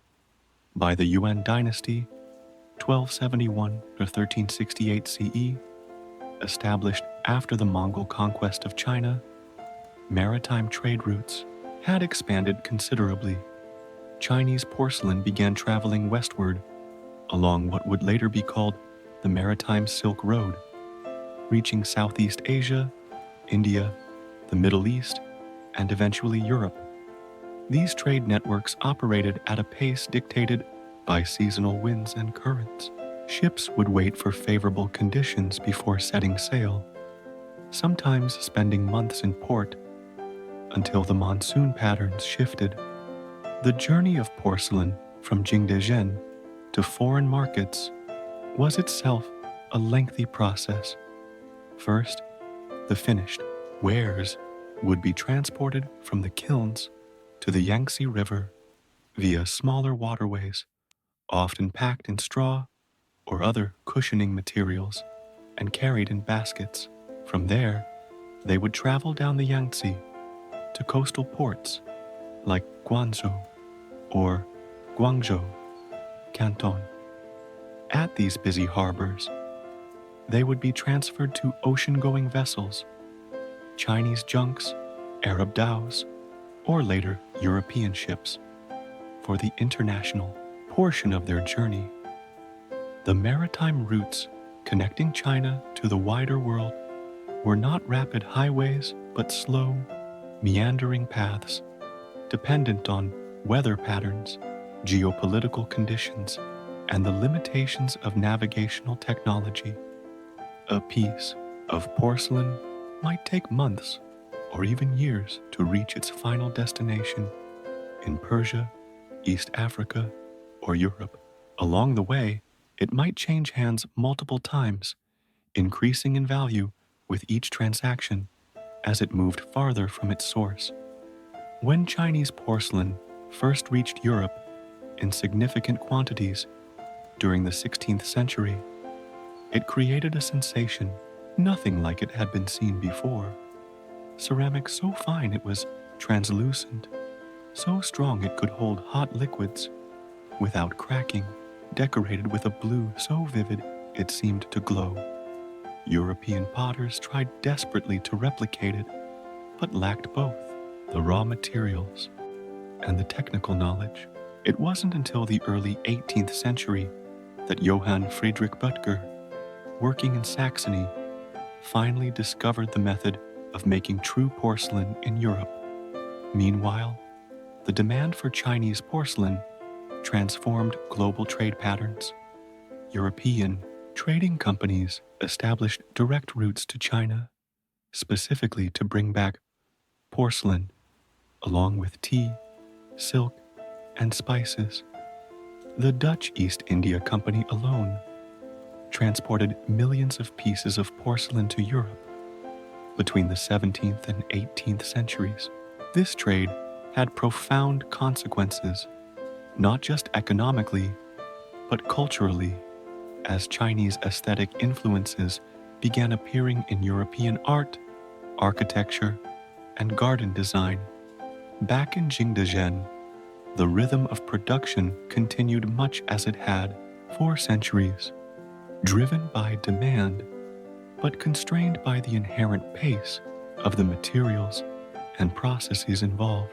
Each piece represented the accumulated knowledge and skill of generations, passed down through apprenticeship and practice rather than written manuals. The potters, painters, and kiln masters might not have traveled beyond their region, yet their creations journeyed to the farthest corners of the known world, carrying with them not just material value, but cultural meaning and aesthetic influence. As the sun sets over Jingdezhen, the red glow of active kilns dots the landscape, a constellation of earthbound stars transforming clay into treasure through the ancient alchemy of earth, water, air, and fire. The cycle continues through the night as it has for 1,000 years. The patient, measured transformation of common materials into objects of both utility and beauty, connecting distant civilizations through the universal language of craftsmanship and artistic expression. Story 10. The stars hung like distant lanterns in the velvet sky above the Arabian desert, as a small group of Bedouin travelers made camp for the night. Their camels, relieved of their burdens, rested nearby, occasionally shifting position in the cool sand. The year could have been anywhere from the 8th to the 15th century CE, a time when these nomadic peoples mastered the art of desert navigation, developing techniques that would allow them to traverse one of Earth's most challenging environments with remarkable accuracy. The Bedouin were not a single tribe, but a diverse group of predominantly Arab peoples adapted to life in the desert regions, stretching from North Africa through the Arabian Peninsula. Their name comes from the Arabic Badawiya, meaning people of the desert. And indeed, few cultures have developed such a profound understanding of arid landscapes. Their survival depended on intimate knowledge of the terrain, weather patterns, and celestial navigation, knowledge accumulated over generations and passed down through oral tradition. As darkness deepened, an elder of the group sat cross-legged on a carpet spread over the sand, gazing upward at the night sky. The absence of light pollution or atmospheric moisture made the stars exceptionally bright and clear in the desert, creating a celestial map of extraordinary detail. To the Bedouin, the stars were not just distant points of light, but practical guides for nighttime travel. The elder pointed out constellations to a younger member of the group, naming them and explaining their movements across the sky throughout the year. Unlike modern astronomical designations, Bedouin star patterns often reflected their desert environment and lifestyle. Camels, tents, wells, or oases might be seen in the arrangements of stars.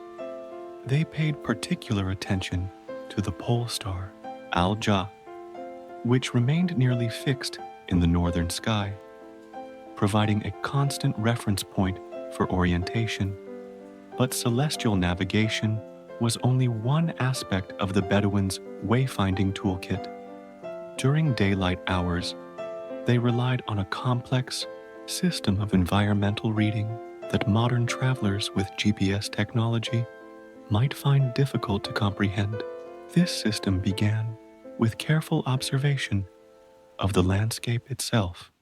Nothing distinctive rock formations, the color and texture of soil, the types of vegetation present or absent, the subtle variations in dune patterns. The Bedouin developed a taxonomy of sand types that far exceeded the simple concept of desert. They recognized different colors, grain sizes, and formations, each providing information about location, water potential, and trafficability. Some areas had hamada, rocky desert, others had Iarj, sand sea with dunes, and still others had reg, gravel plain. Within these broad categories were countless subtle variations that experienced travelers could read like text. They also mastered the art of tracking, able to discern not just the type of animal that had passed by, but how many, how recently, and even sometimes the condition of the animals based on the depth and pattern of their prints. This skill extended to human tracks as well. Bedouin guides could recognize the distinctive footprints of different tribes or individuals, telling a story of who had traveled through an area, when, and in what direction. Wind patterns provided another layer of navigational information. The Bedouin knew that certain winds were associated with particular seasons and weather conditions. The direction and strength of the wind could help maintain a straight course across featureless terrain. They might also note how the wind shaped the sand dunes, creating ripples and patterns that pointed consistently in the same direction within a given area. Perhaps most remarkably, some Bedouin developed the ability to navigate by smell.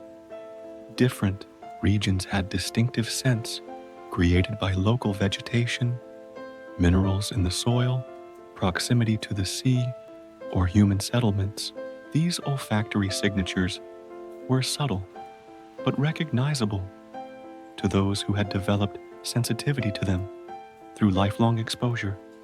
Communication about routes and landmarks used a vocabulary rich in descriptive terms that might seem poetic to outsiders, but contained precise, practical information.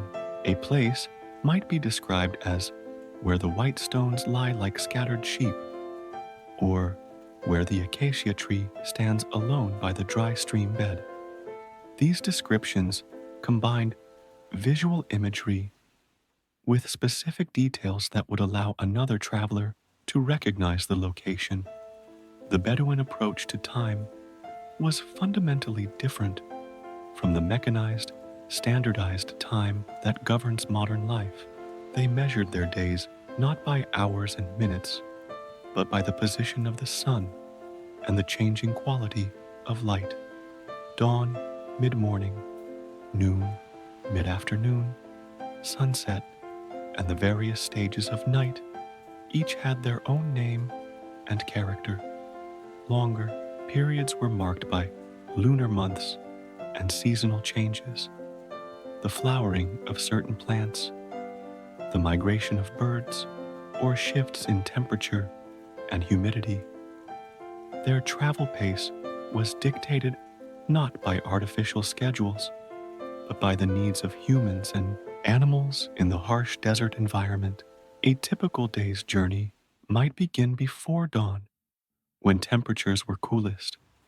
The group would travel until the heat became too intense, then stop to rest during the hottest hours, resuming their journey in the late afternoon, and perhaps continuing for some hours after sunset if the terrain was familiar or the moonlight sufficient.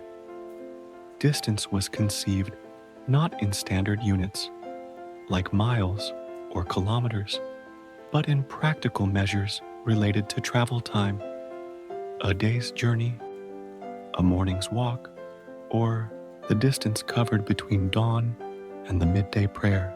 These measures were flexible, taking into account terrain difficulty, weather conditions, and the strength of the traveling party. Water management was perhaps the most critical aspect of desert travel, requiring both knowledge and discipline. The Bedouin knew the location of every well, spring, and oasis within their territory. They understood which water sources were reliable year-round and which might be dry in certain seasons. They could read subtle landscape signs that indicated underground water, certain plants that only grow near moisture, changes in soil color, or the behavior of animals. When planning a journey, water availability determined the route and pace more than any other factor. Travelers carried water in goatskin bags called kirba, which had several advantages over rigid containers. They were lightweight when empty, became smaller as the water was consumed, and allowed evaporative cooling to keep the water relatively fresh. Still, Conservation was essential. The Bedouin developed techniques to minimize water usage while maintaining health, including limiting activity during the hottest hours and consuming foods that required minimal water for digestion. The evening meal in our imagined camp would be simple but sufficient. Perhaps dates, dried meat, and bread baked in the embers of a small fire. The Bedouin diet was adapted to the constraints of travel and the limited resources of the desert environment. Foods that could be preserved without refrigeration were staples, supplemented by fresh items when available. Sharing food was, and remains, a fundamental aspect of Bedouin hospitality, with meals being communal affairs where all present receive equal portions, regardless of status.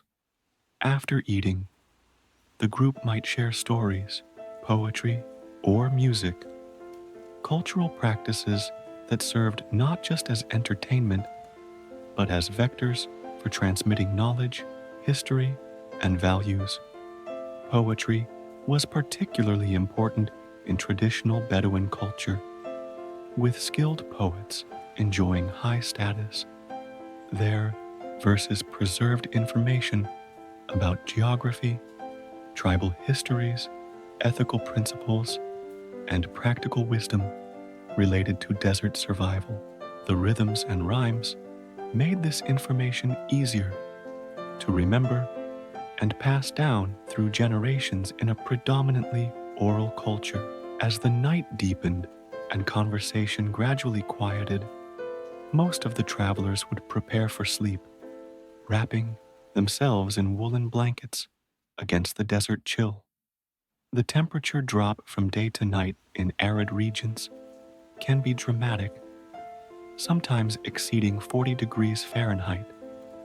But even in sleep, awareness of the environment remained.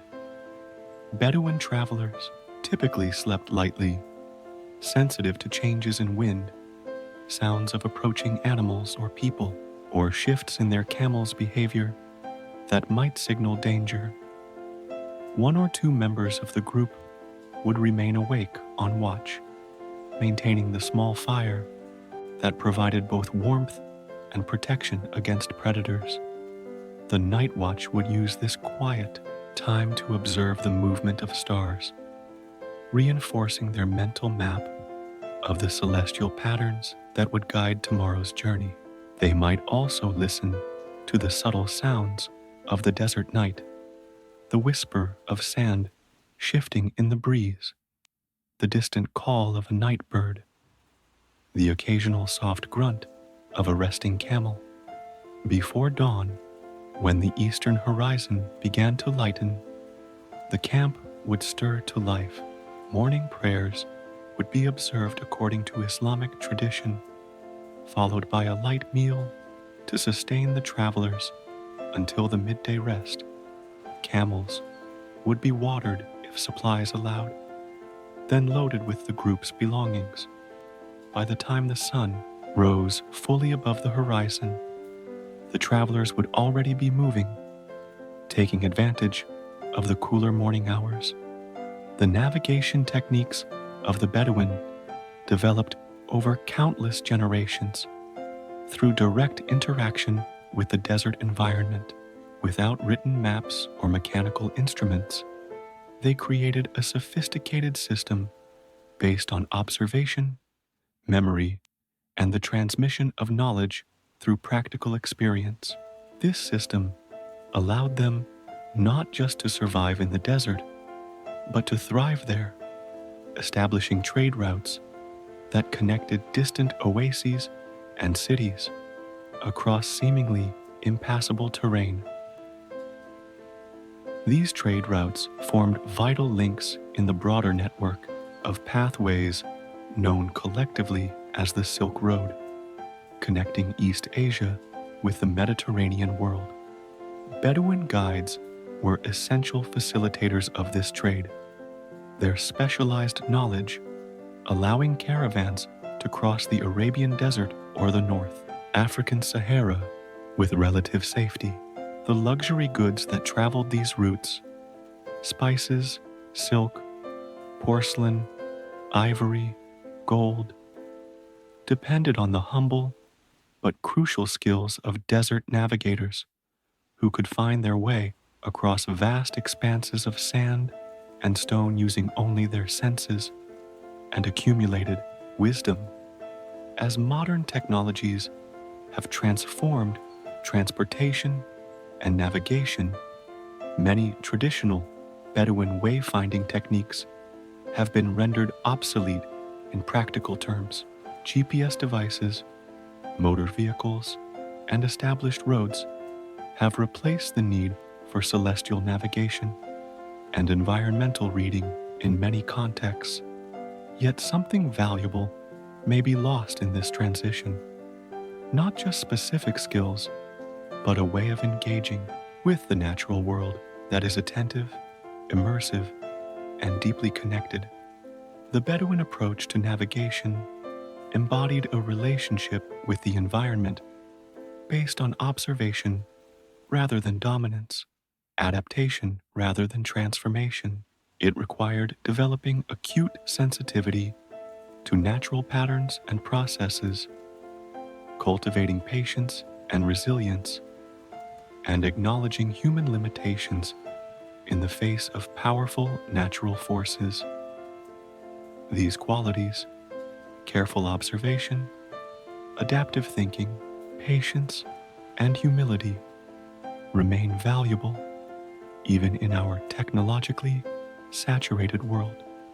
As the first rays of sunlight touch the dunes, transforming their color from silver gray to gold, our imagined Bedouin travelers continue their journey. They move at the steady pace of their camels, neither rushing nor dawdling, following a route known more through experience than explicit direction. They read the landscape as they pass through it, noting changes in vegetation, soil, and terrain that confirm they are on the right path. Their progress is measured not by miles covered, but by landmarks reached, water sources found, and the gradually changing character of the desert itself as they move from one region to another. In this measured, observant progress, there is a kind of wisdom, an approach to movement through space that prioritizes understanding over speed, relationship over conquest. Perhaps in our modern hurry to reach destinations as quickly as possible, guided by electronic voices telling us when to turn, we have lost something of this wisdom. The Bedouin navigator reminds us that the journey itself contains knowledge, that moving slowly enough to truly observe our surroundings can reveal patterns and connections invisible to the hurried traveler, and that sometimes the surest path is the one that follows the ancient rhythms of the natural world, rather than the artificial pace of modern life. Story 11.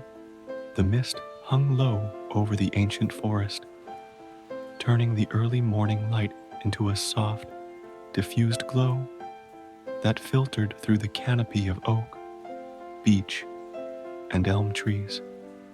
On the edge of a clearing, a small group of medieval herbalists moved with quiet purpose, gathering plants for their healing work. It was early summer in what we now call England, sometime in the 14th century, when knowledge of medicinal plants was a blend of practical experience passed down through generations, classical learning preserved in monastic manuscripts, and careful observation of the natural world. The lead herbalist, a woman named Agnes, had learned her craft from her mother and grandmother, as well as from a monk at the nearby abbey who had recognized her unusual talent for plant identification and healing. Now middle-aged herself, Agnes was teaching two younger women, showing them how to identify plants in their natural setting and explaining when and how to harvest each one for maximum medicinal benefit. "See how the dew still rests on the leaves," Agnes said softly, crouching beside a patch of feverfew with its distinctive daisy-like flowers. "This is the best time to gather plants for healing, after the morning dew has had time to evaporate from the sun's warmth, but before the heat of the day has caused the plant to lose its vital essences."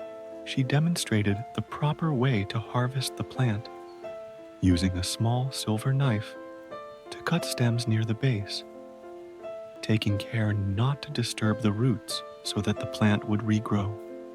As she worked, she murmured a quiet prayer of thanks, a blend of Christian devotion and older traditions that acknowledged the plant's sacrifice.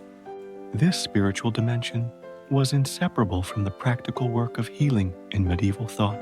The physical and metaphysical worlds were understood to be deeply interconnected.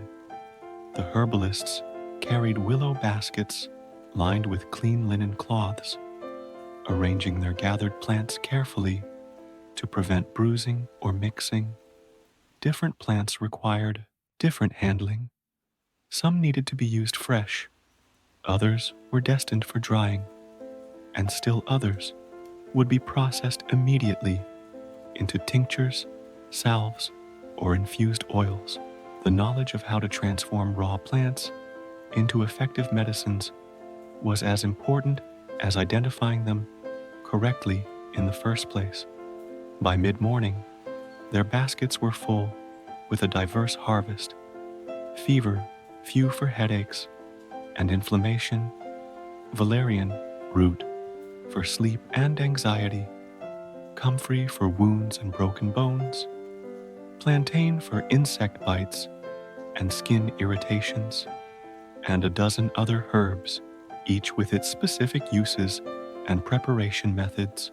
The women made their way back to Agnes's cottage at the edge of the village, a modest structure of timber and wattle and daub, with a thatched roof and a large garden surrounding it. The cottage consisted of a single main room with a central hearth, above which hung drying racks filled with bundles of herbs from earlier harvests. Along the walls were shelves holding ceramic jars of various sizes, glass bottles carefully stoppered with wax, small wooden boxes, and linen bags, all containing processed medicines. A table near the window provided a work surface for preparing remedies, while a smaller side room served as a place for consulting with those seeking healing. The day's work now shifted from gathering to processing.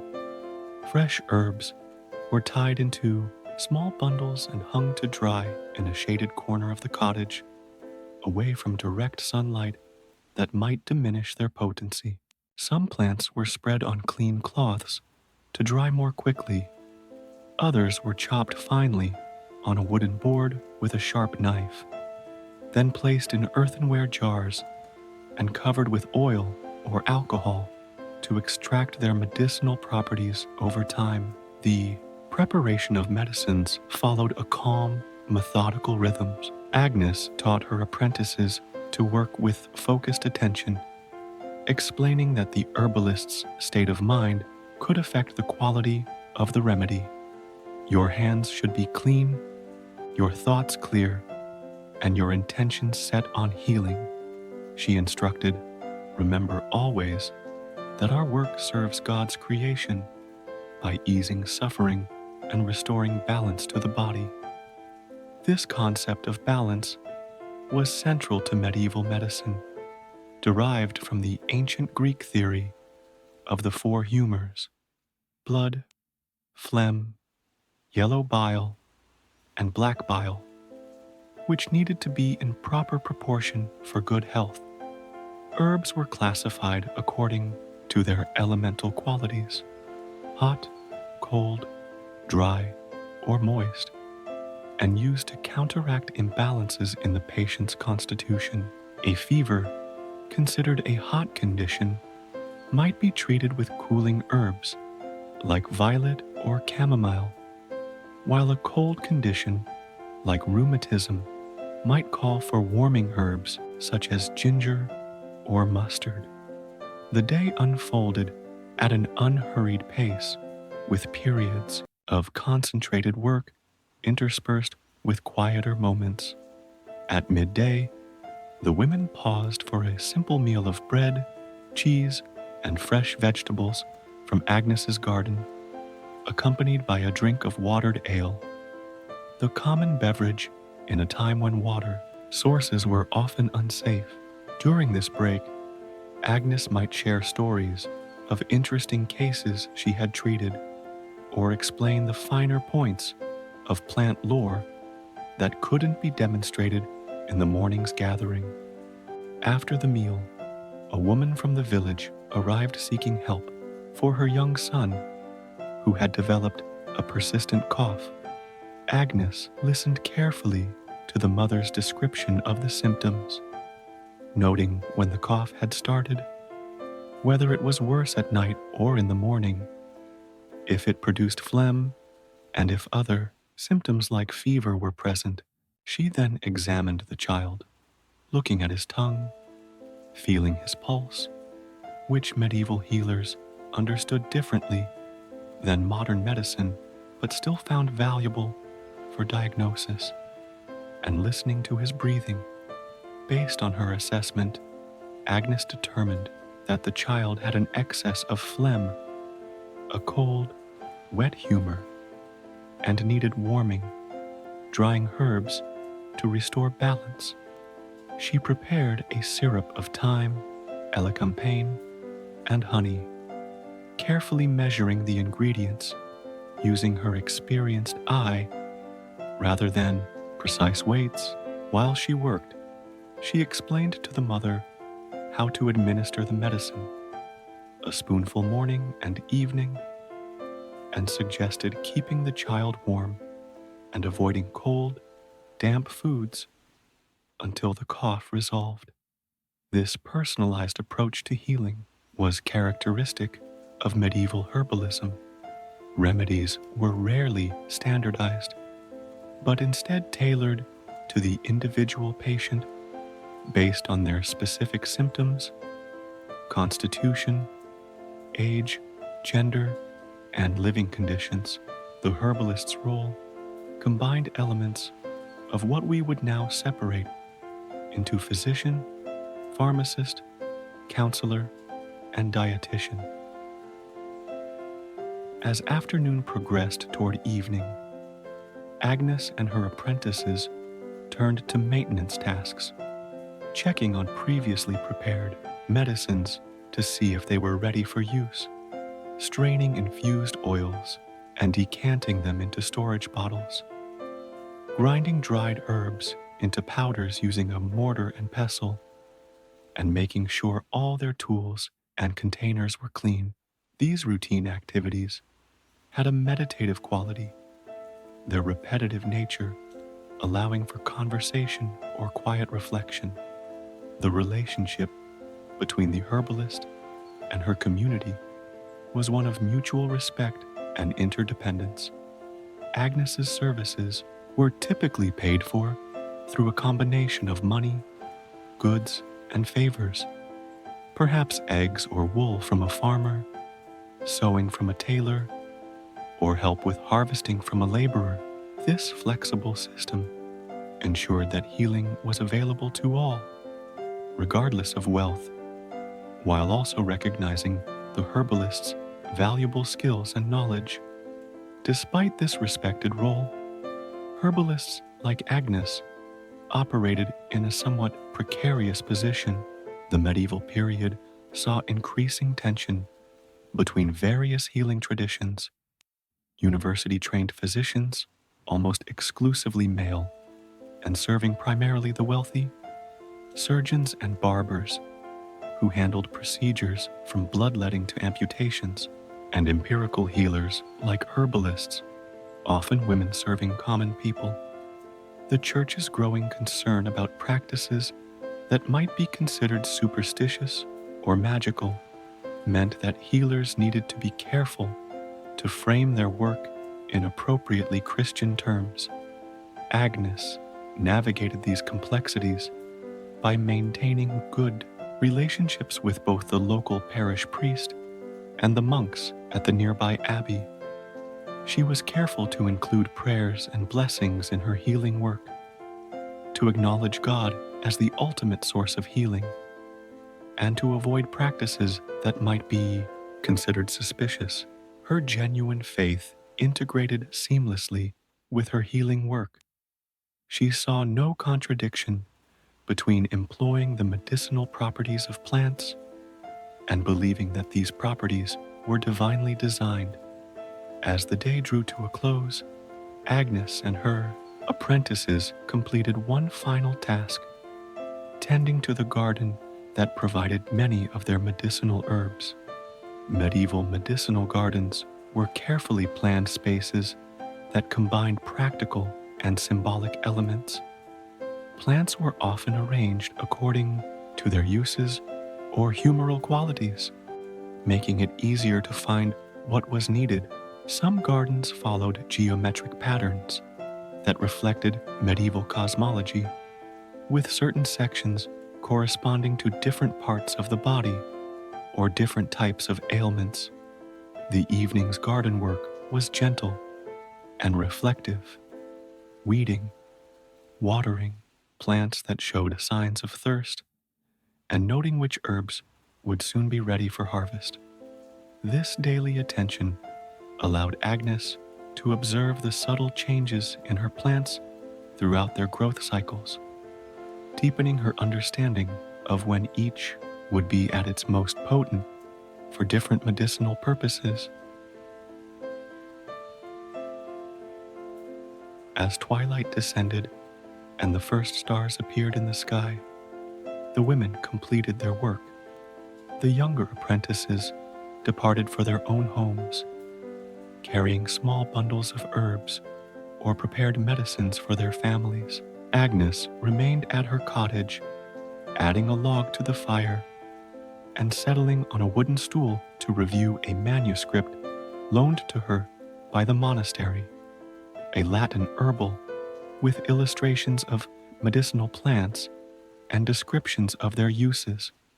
Though Agnes could not read Latin fluently, she had learned enough through her connection with the monks to decipher the essential information, especially when accompanied by illustrations. This written knowledge complemented but did not replace her experiential understanding of plants. The empirical wisdom gained through direct observation and practice remained the foundation of her healing work, enriched by the theoretical frameworks preserved in texts. As night fully embraced the village, Agnes closed the manuscript and prepared for sleep. Tomorrow would bring new patients, different plants, to gather as the season progressed, and the continuing cycle of preparing and dispensing medicines. The rhythms of her work followed the turning of the year: spring's tender, new growth, summer's abundant flowering, autumn's seeds and berries, winter's roots and barks, each season offering its particular healing gifts to those with the knowledge to recognize and use them. This medieval approach to herbalism represents a relationship with the natural world that was both practical and reverent. Plants were understood not as passive objects to be exploited, but as living entities with inherent qualities and purposes within a divinely ordered cosmos. The herbalist's role was to understand these qualities through careful observation and experience, and to apply this understanding to restore balance and health in those suffering from illness or injury. While modern medicine has developed more standardized and scientifically validated approaches to healthcare, something valuable remains in this older tradition: the attention to individual differences, the holistic consideration of physical, emotional, and spiritual factors in healing, and the deep connection to the natural world as a source of both sustenance and medicine. As Agnes settles into sleep, her cottage filled with the subtle fragrances of drying herbs and the gentle sounds of the village night, she embodies a way of knowing and healing that recognized the profound interdependence of human well-being and the natural environment, a wisdom that may still have much to teach us today. Story 12: The pale light of dawn crept slowly across the horizon, illuminating the workshop of a Japanese master craftsman deep in the mountains of Honshu. Tanaka Hiroshi was a shokunin, a term that in Japanese culture signifies not just an artisan or craftsperson, but someone who has dedicated their life to the perfection of a craft. In his case, this craft was the creation of traditional woodblock prints known as ukiyo-e, or pictures of the floating world. For over 40 years, he had been refining his skills in this complex art form that required the collaboration of multiple specialists: designers, carvers, and printers, each mastering their specific role in the process. The workshop was simple, but perfectly arranged for its purpose. Tools hung in precise order on the walls, each in its designated place, so that Tanaka could reach for any item without looking. The floor was swept clean each evening, and the work surfaces were immaculate. Large windows faced north to provide consistent, indirect light throughout the day. Even the arrangement of the room reflected principles of balance and harmony derived from traditional Japanese aesthetics. Tanaka began his day, as he always did, with a period of quiet meditation. Sitting on a simple cushion, he focused on his breathing, allowing his mind to clear and his awareness to settle fully into the present moment. This practice was not separate from his work, but integral to it, a way of preparing himself mentally and spiritually for the act of creation. The shokunin tradition, the state of mind while working, was as important as technical skill. A distracted or agitated craftsman could not produce work of the highest quality. After his meditation, Tanaka performed a brief ritual of preparation. He washed his hands in a small basin, symbolically cleansing himself before touching his tools and materials. He bowed slightly toward his workbench, acknowledging the seriousness of the task ahead and expressing gratitude for another day to practice his craft. These small ceremonies might seem superfluous to an outside observer, but for Tanaka, they were essential elements in maintaining the proper relationship between craftsmen, tools, materials, and the work itself. Today's task was to continue carving a cherry wood block for a print designed by a well-known artist. The design had been pasted onto the block, and Tanaka had already completed the outline carving, carefully following the artist's lines with specialized carving tools.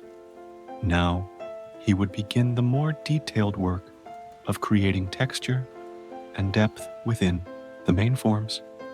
He settled at his workbench, adjusting his position until he felt perfectly balanced and comfortable. The carving would take many hours, and proper posture was essential to maintain both self-control and endurance. Before making the first cut, he examined the block carefully, turning it in the light to understand the grain pattern of the wood. Cherry wood was preferred for ukiyo-e blocks because of its hardness and fine grain, which allowed for detailed carving and could withstand the pressure of printing hundreds of impressions. With a small brush, Tanaka applied a thin layer of camellia oil to the surface of the wood. This would make the carving smoother and help preserve the sharpness of his tools. He then selected the appropriate knife from his collection, each one handmade and maintained with meticulous care. The handle was worn smooth from decades of use, fitting his hand as naturally as if it were an extension of his own fingers. The actual carving proceeded at what might seem to modern sensibilities an extraordinarily slow pace. Each cut was considered before being made, the angle and pressure of the blade precisely controlled. Tanaka worked in almost complete silence, the only sounds being the soft whisper of the knife through wood and his own measured breathing. Occasionally, he would pause to sharpen his tool on a water stone, working through progressively finer grits until the edge was razor sharp again. This was not work that could be rushed. The concept of time, as measured by clocks, had little relevance in the shokunen's workshop. What mattered was the quality of attention brought to each moment, each cut, each decision. If a particular section required an entire morning to complete properly, then that was simply what was necessary. The goal was not efficiency in the modern sense, but rather the achievement of the highest possible quality through whatever means required. Throughout the morning, Tanaka maintained this focused state of working. Around midday, he paused for a simple meal: rice, pickled vegetables, and green tea. He ate mindfully, giving the same quality of attention to his food that he gave to his work. This break was not hurried. Proper rest and nourishment were understood to be essential aspects of the craft itself. A tired or hungry artisan could not maintain the level of concentration required for excellence. After his meal, Tanaka spent a short time walking in the small garden adjacent to his workshop. The garden, like his workspace, embodied principles of simplicity and balance. A few carefully placed stones, moss-covered ground, and a single maple tree created a sense of natural harmony that refreshed the spirit. This brief interlude in nature was not a distraction from work, but part of the rhythm that sustained it. Returning to his bench, Tanaka continued the detailed carving until the afternoon light began to fade. Rather than switching to artificial lighting, which would alter his perception of the wood's surface, he moved to other tasks that required less visual precision. He prepared blocks for future projects, mixed rice paste that would be used to attach new designs to blocks, and inspected recently completed prints for any imperfections. As dusk settled over the mountains, Tanaka cleaned and oiled his tools before putting them away. Each knife and chisel was wiped clean, inspected for any damage or wear, and returned to its proper place. The work area was swept, materials organized, and everything prepared for the next day's work. This careful maintenance of tools and workspace was not merely practical, but reflected a deeper philosophy, a respect for the implements of one's craft, and an understanding that disorder in one's environment could lead to disorder in one's work. Before leaving the workshop, Tanaka stood quietly for a moment, reflecting on the day's progress. He did not measure this progress in terms of how much had been completed, but rather by the quality of what had been done. A day in which only a small area had been carved, but carved perfectly, was considered more successful than one in which more territory had been covered, but with less excellence.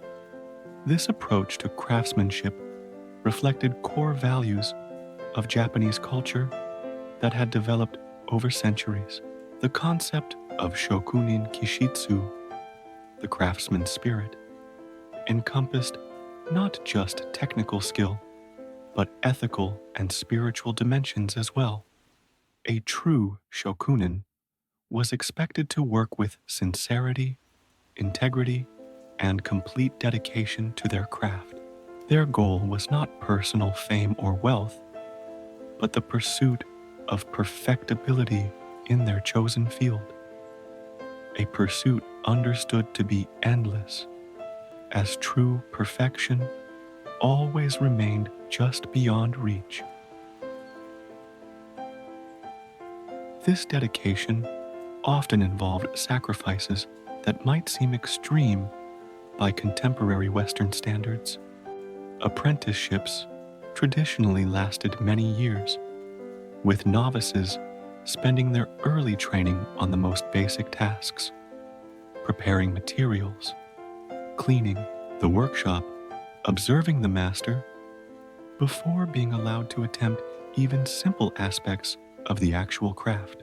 Many crafts required a decade or more of intensive training before one could be considered even marginally proficient, and achieving mastery might take a lifetime. The relationship between master and apprentice was formalized and hierarchical, but also deeply personal. The master was responsible not just for teaching technical skills, but for transmitting the values, aesthetics, and philosophical underpinnings of the craft. Learning happened through observation, imitation, and practice, rather than through explicit instruction. An apprentice might watch the master perform a particular technique hundreds of times before being invited to try it themselves. This system ensured the preservation of techniques and standards across generations. Many traditional Japanese crafts can trace their lineage back hundreds of years, with current practitioners using methods virtually identical to those employed by their predecessors centuries ago. This continuity was valued not out of simple conservatism, but from a recognition that these methods had been refined over generations to achieve optimal results with the materials and tools available. Innovation did occur within these traditions, but generally evolved slowly and organically rather than through revolutionary changes.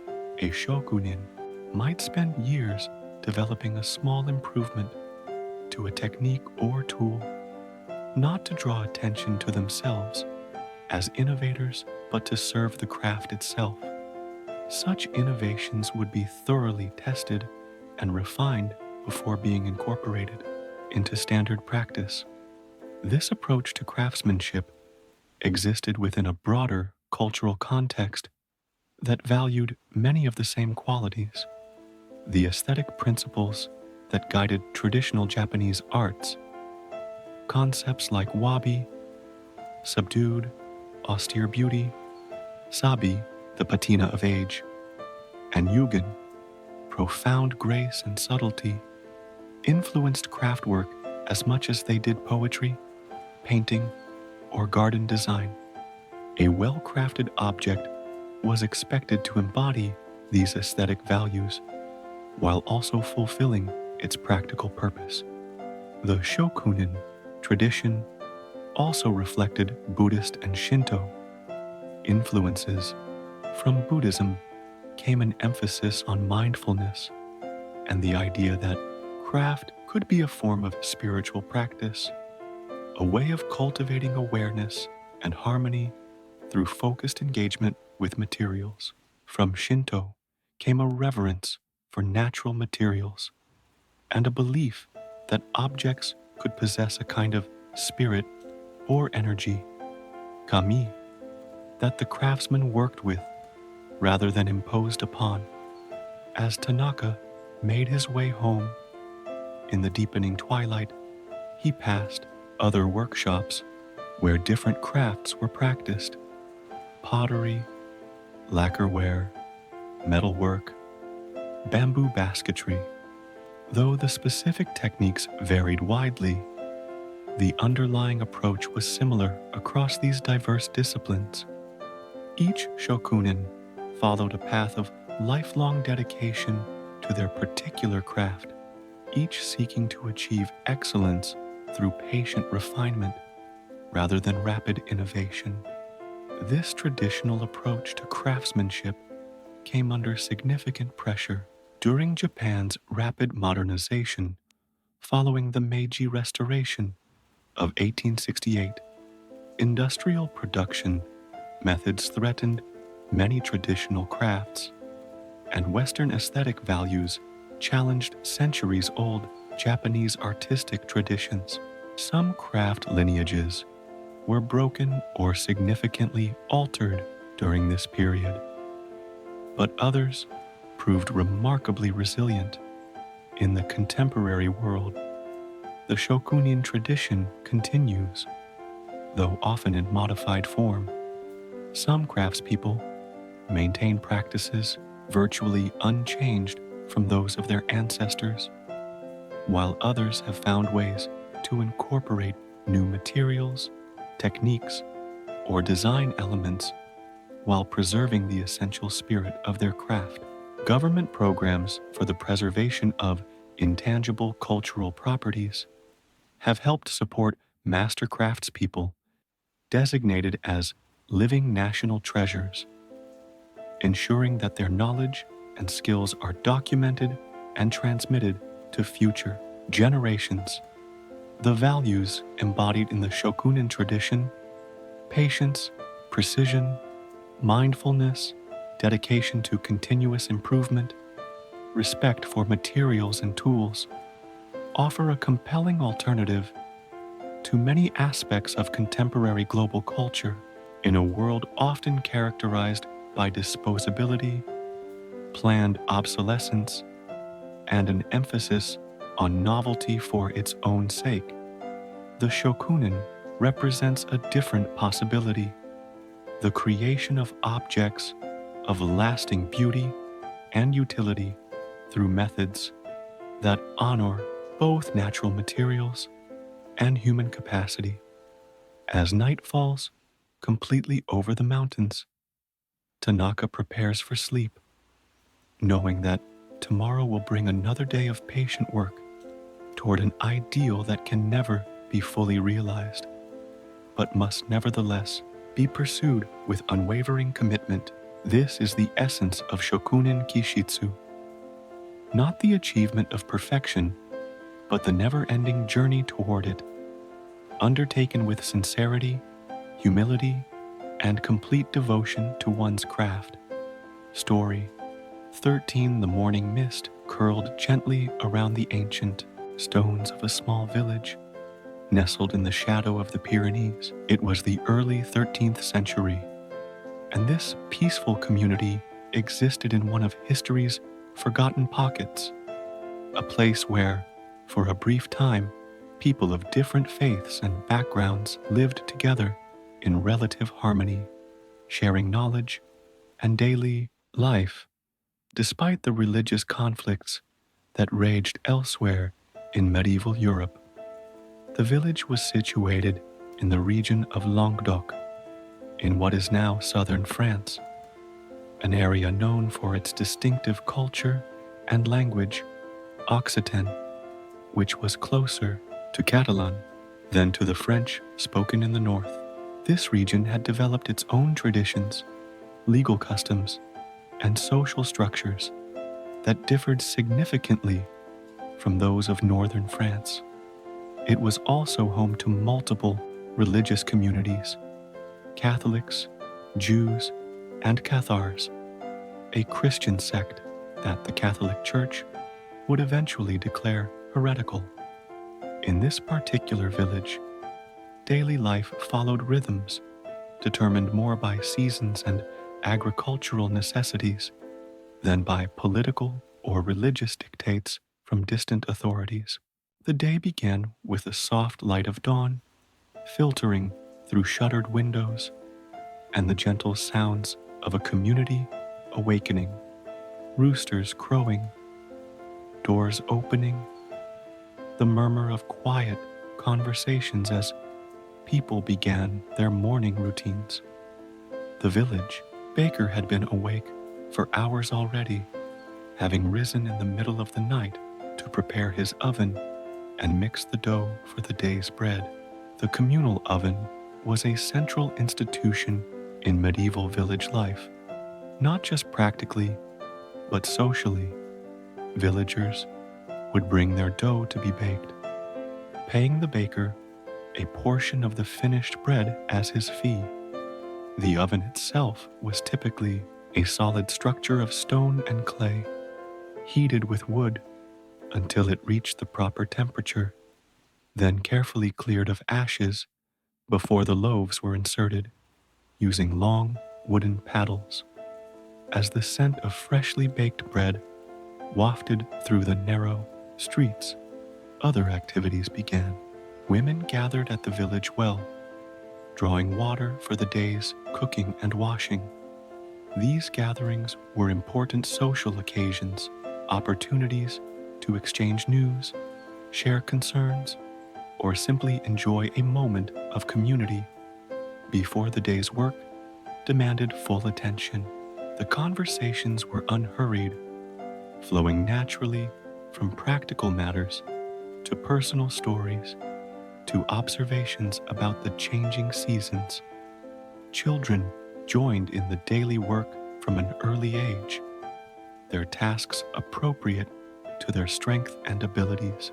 Young children might feed chickens or gather eggs, while older ones helped with more demanding chores, like carrying water, tending livestock, or assisting in the fields. Play and work were not rigidly separated. Games and songs were interwoven with productive activities, and learning happened through observation and gradually increasing participation rather than formal instruction. The village existed primarily on agricultural production, with fields surrounding the settlement, providing grains, vegetables, and pasture for livestock. Most families maintained a small garden plot near their home for herbs and vegetables needed in daily cooking. Fruit trees, apple, pear, cherry, and quince were common, along with nut trees like walnut and chestnut that provided important sources of protein and fat.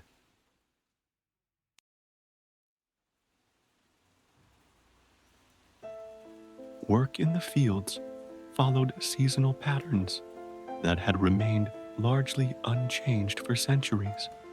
Spring brought plowing and planting. Summer was a time of tending crops and beginning early harvests. Autumn saw the main harvest and preparation for winter, and winter itself was devoted to repairs, indoor crafts, and planning for the year ahead.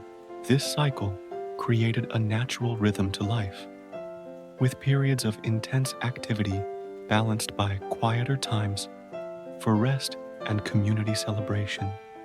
The village's mixed religious composition was unusual for the time, but characteristic of parts of Languedoc.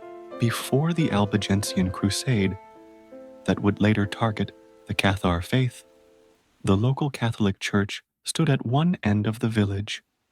Its simple stone structure, featuring Romanesque arches and minimal decoration.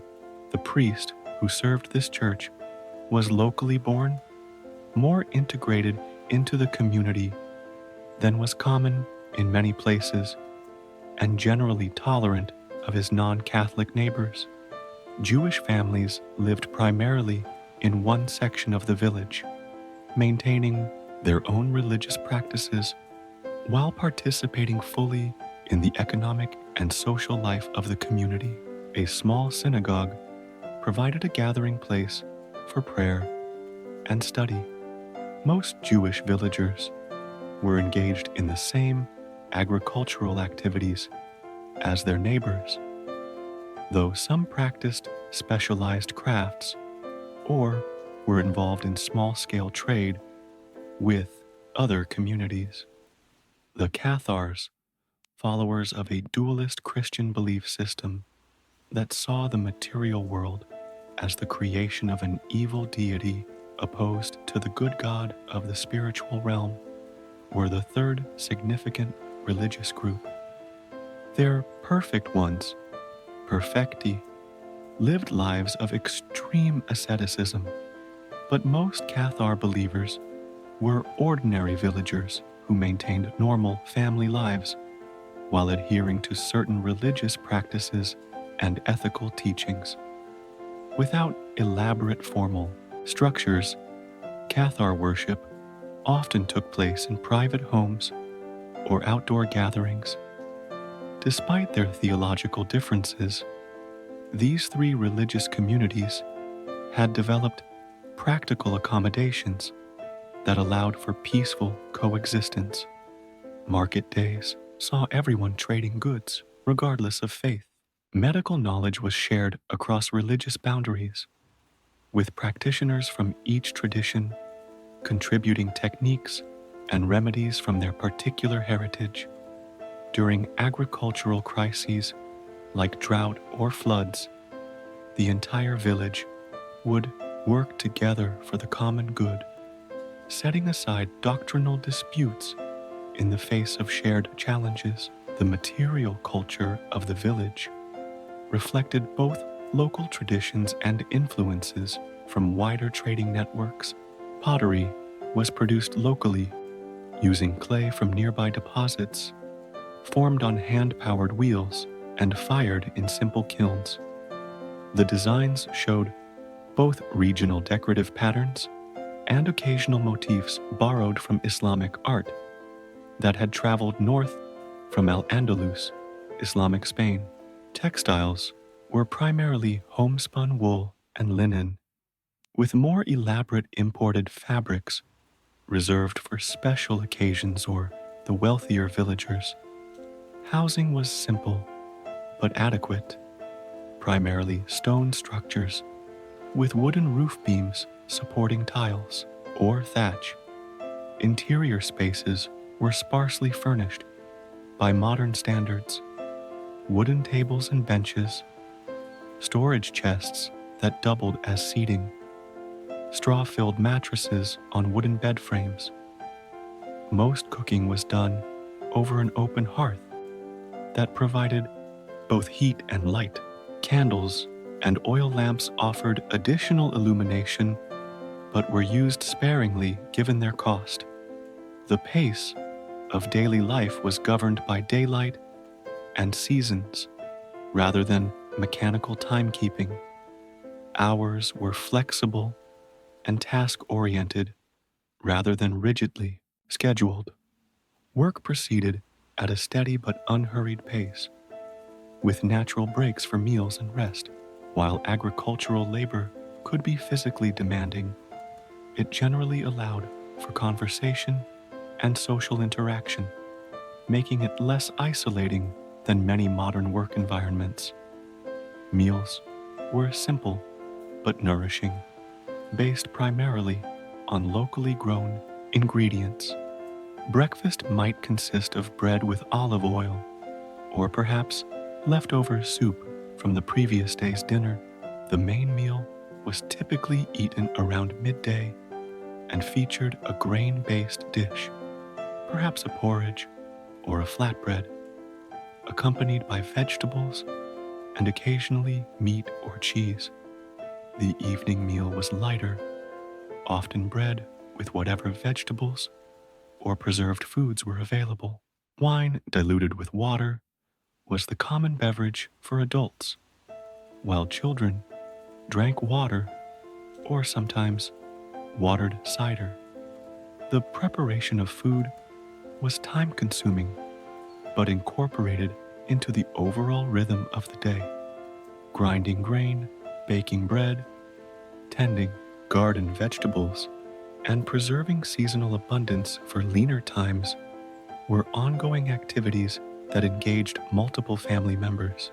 These tasks were typically the domain of women, whose work was essential to household survival, even if not always accorded the same status as men's labor in the fields.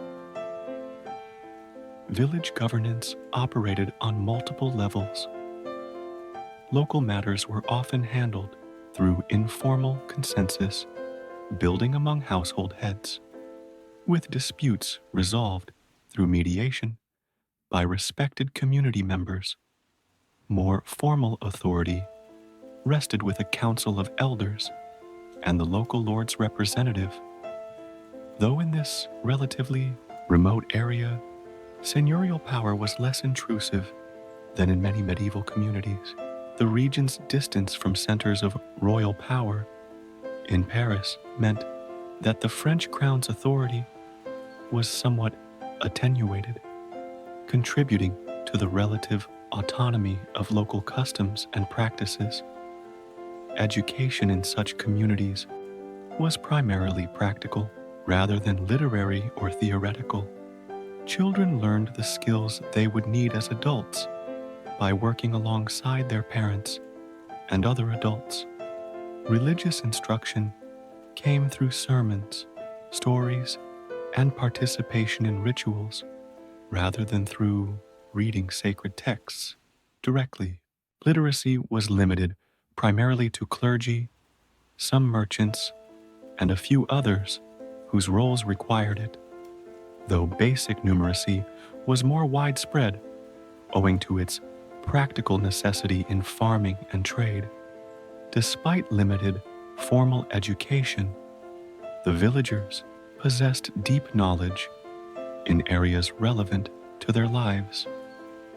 Understanding weather patterns, soil conditions, animal husbandry, food preservation, basic medicine, and the production of essential tools and goods. This knowledge was transmitted orally and through demonstration, refined over generations through practical experience rather than theoretical study. As evening approached, work in the fields would gradually wind down, with families returning to the village in small groups. The final hours of daylight might be spent in household tasks that required less physical exertion, mending clothes, repairing tools, preparing food for the next day. Some craftspeople continued their work by the light of the hearth or simple oil lamps. The blacksmith might finish a tool needed urgently for the next day's work, or a weaver might complete a few more rows on a piece of cloth. With full darkness, activity diminished, but did not cease entirely. This was a time for families to gather around the hearth, sharing the day's experiences, and perhaps listening to stories told by elders. These stories served multiple purposes: entertainment, certainly, but also the transmission of community, history, practical wisdom, moral guidance, and cultural identity. In a society where written records were scarce, oral tradition carried the weight of preserving and passing on accumulated knowledge. Social gatherings beyond the family were common as well, especially during winter months, when agricultural work was less demanding. Neighbors might visit each other's homes, bringing simple contributions to a shared meal and staying to talk, sing, or play games. Music was an important part of these gatherings. Simple instruments like pipes, drums, or stringed instruments accompanied songs that everyone knew and could join in singing. As the night deepened, the village grew quiet. Sleep came earlier than in our electrified modern world, though not necessarily immediately after sunset. The rhythm of rest followed natural patterns of light and darkness, with most people sleeping for a period after nightfall, sometimes waking for a few hours in the middle of the night before returning to sleep until dawn, a pattern some sleep researchers refer to as biphasic sleep that may have been common before artificial lighting altered human sleep cycles.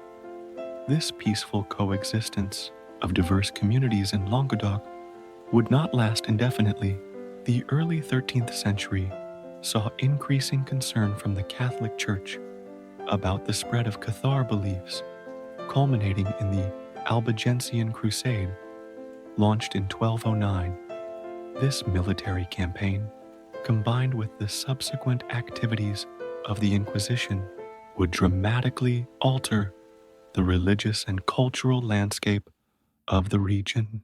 The relative tolerance and pluralism that had characterized communities like our village would give way to more rigid orthodoxy and centralized control. Yet for a time, in small pockets throughout the region, people of different beliefs had managed to create communities based on practical cooperation and mutual respect. They found ways to acknowledge their differences while focusing on shared needs and common humanity. Their daily lives, governed by the natural rhythms of seasons and agricultural necessities rather than ideological imperatives, exemplified a kind of organic pluralism that emerged not from abstract philosophical principles, but from the practical requirements of living together in a challenging world. As we imagine our village settling into night, with stars appearing in the clear mountain sky and the soft sounds of wind in the trees accompanying the community's rest, we might reflect on what such forgotten moments of peaceful coexistence can teach us.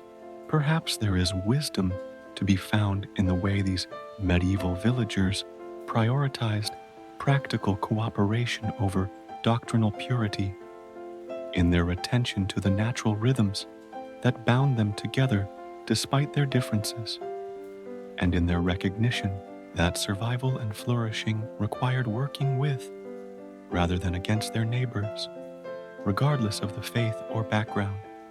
The mist thickens as night deepens, wrapping the sleeping village in a protective embrace.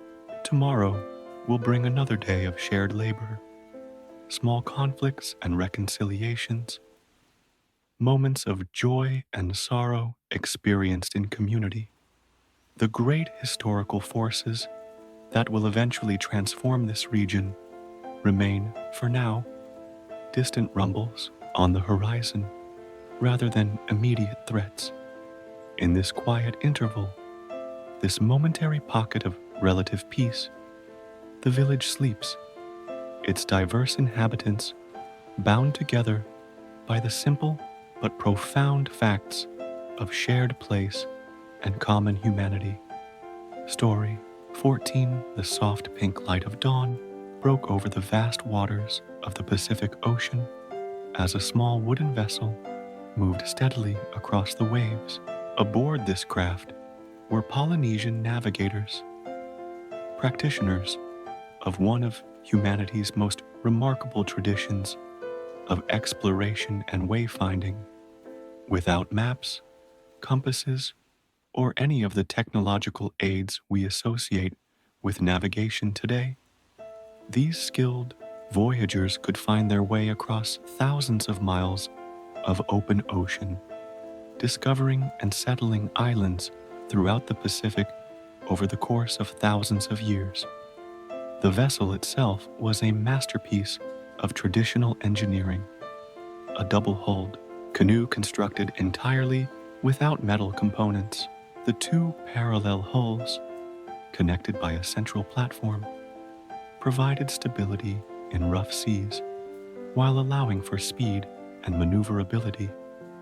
Large triangular sails, made from woven pandanus leaves, captured the wind, propelling the craft forward at impressive speeds when conditions were favorable. When the wind failed, the crew could propel the vessel using long paddles, though this was physically demanding work that could be sustained only for limited periods.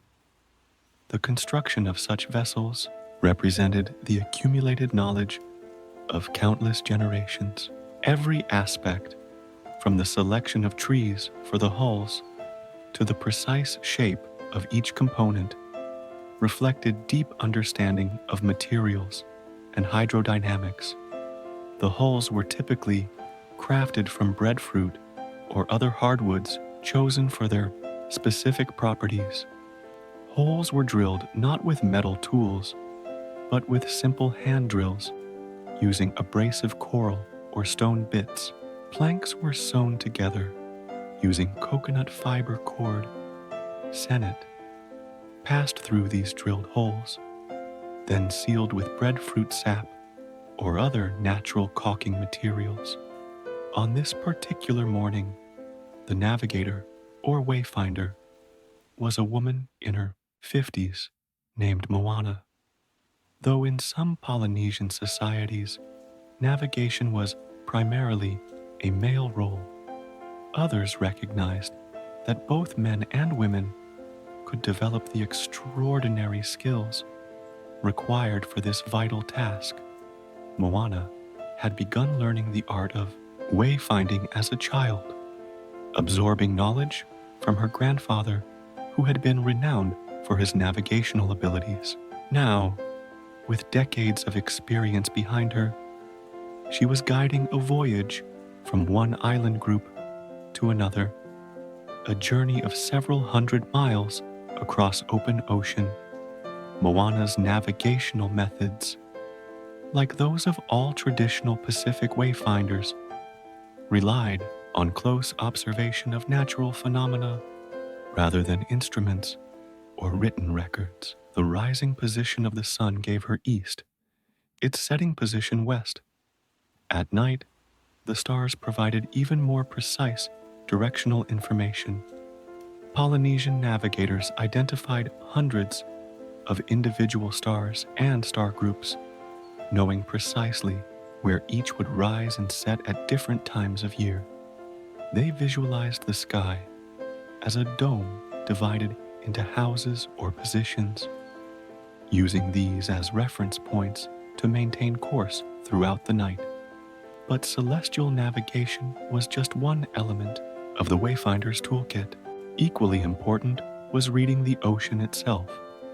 Moana could detect subtle patterns in the swells, the long rolling waves that move consistently across large areas of ocean. Even when winds changed or local waves arose due to weather conditions, these underlying swells maintained their direction, providing a constant reference for orientation.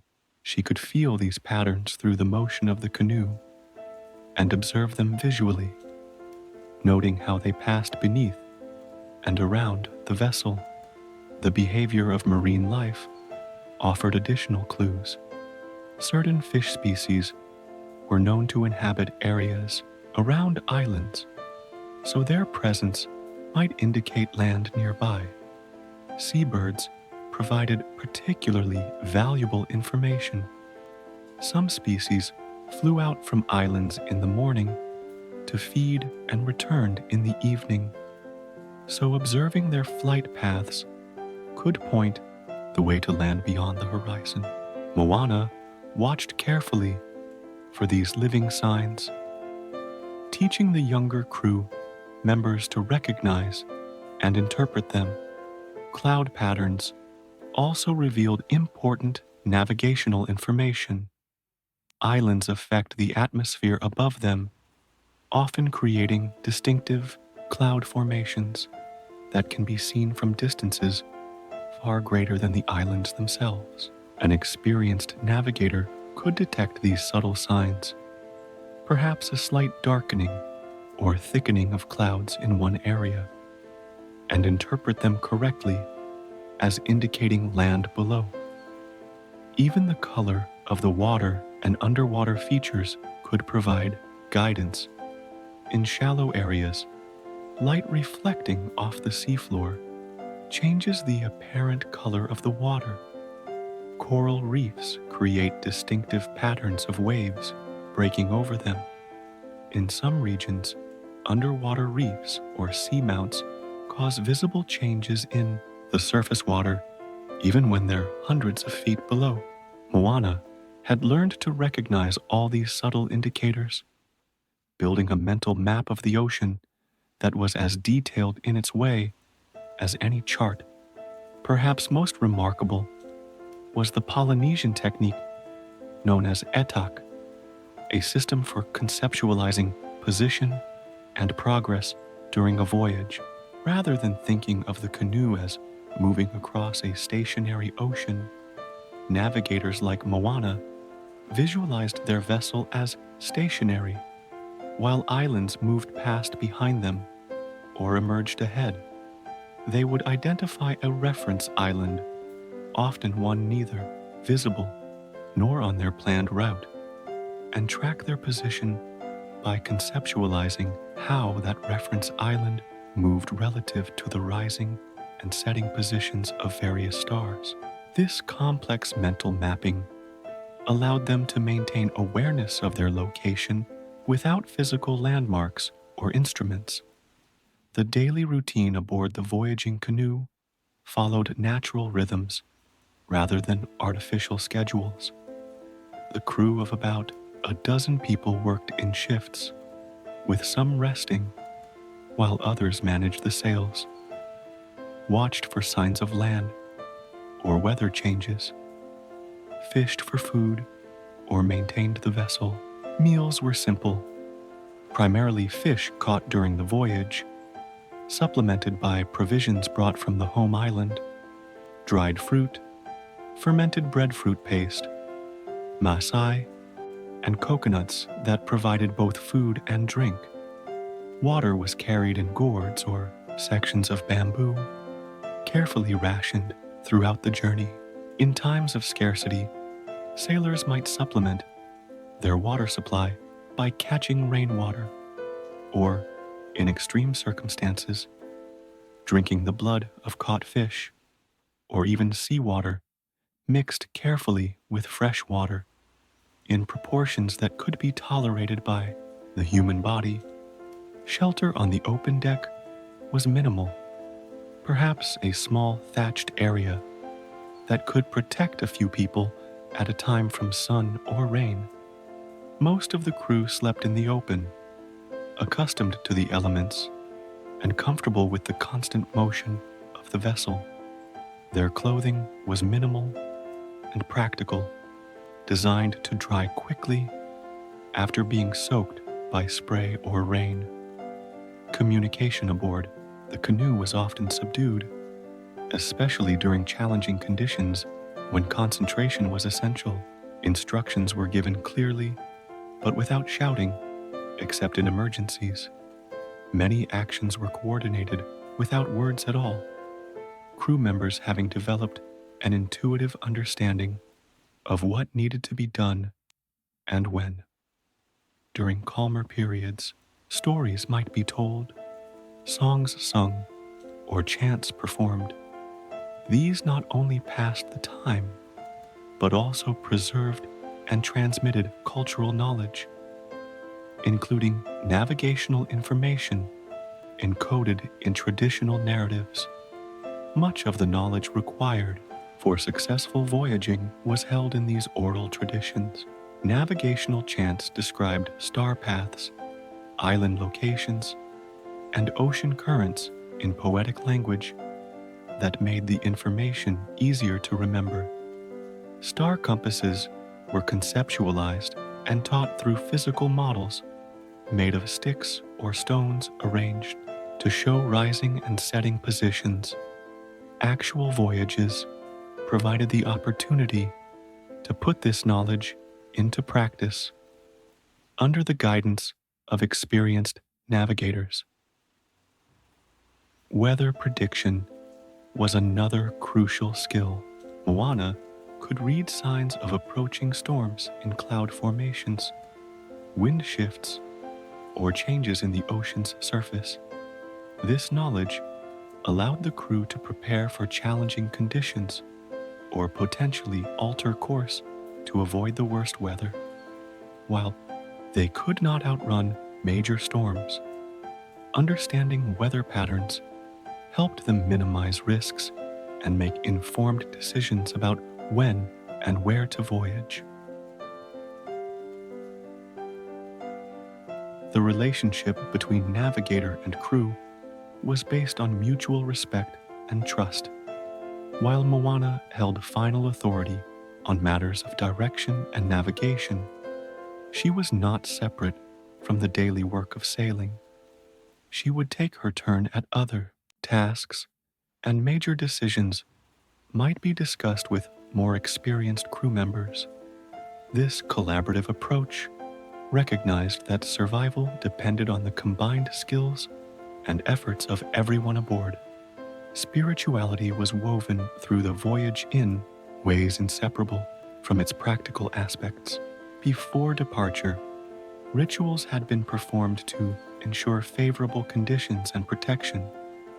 The ocean itself was understood not as an inanimate environment, but as a living entity with which the voyagers needed to maintain proper relationship. Certain practices aboard the canoe reflected this worldview. Perhaps a small portion of food offered to the sea before meals, or quiet chants acknowledging the spirits of ancestors believed to guide and protect the voyage. This spiritual dimension did not replace practical knowledge, but complemented it. The extensive empirical understanding of stars, winds, currents, and other natural phenomena was embedded within a cosmology that saw humans as participants in a living universe rather than separate from it.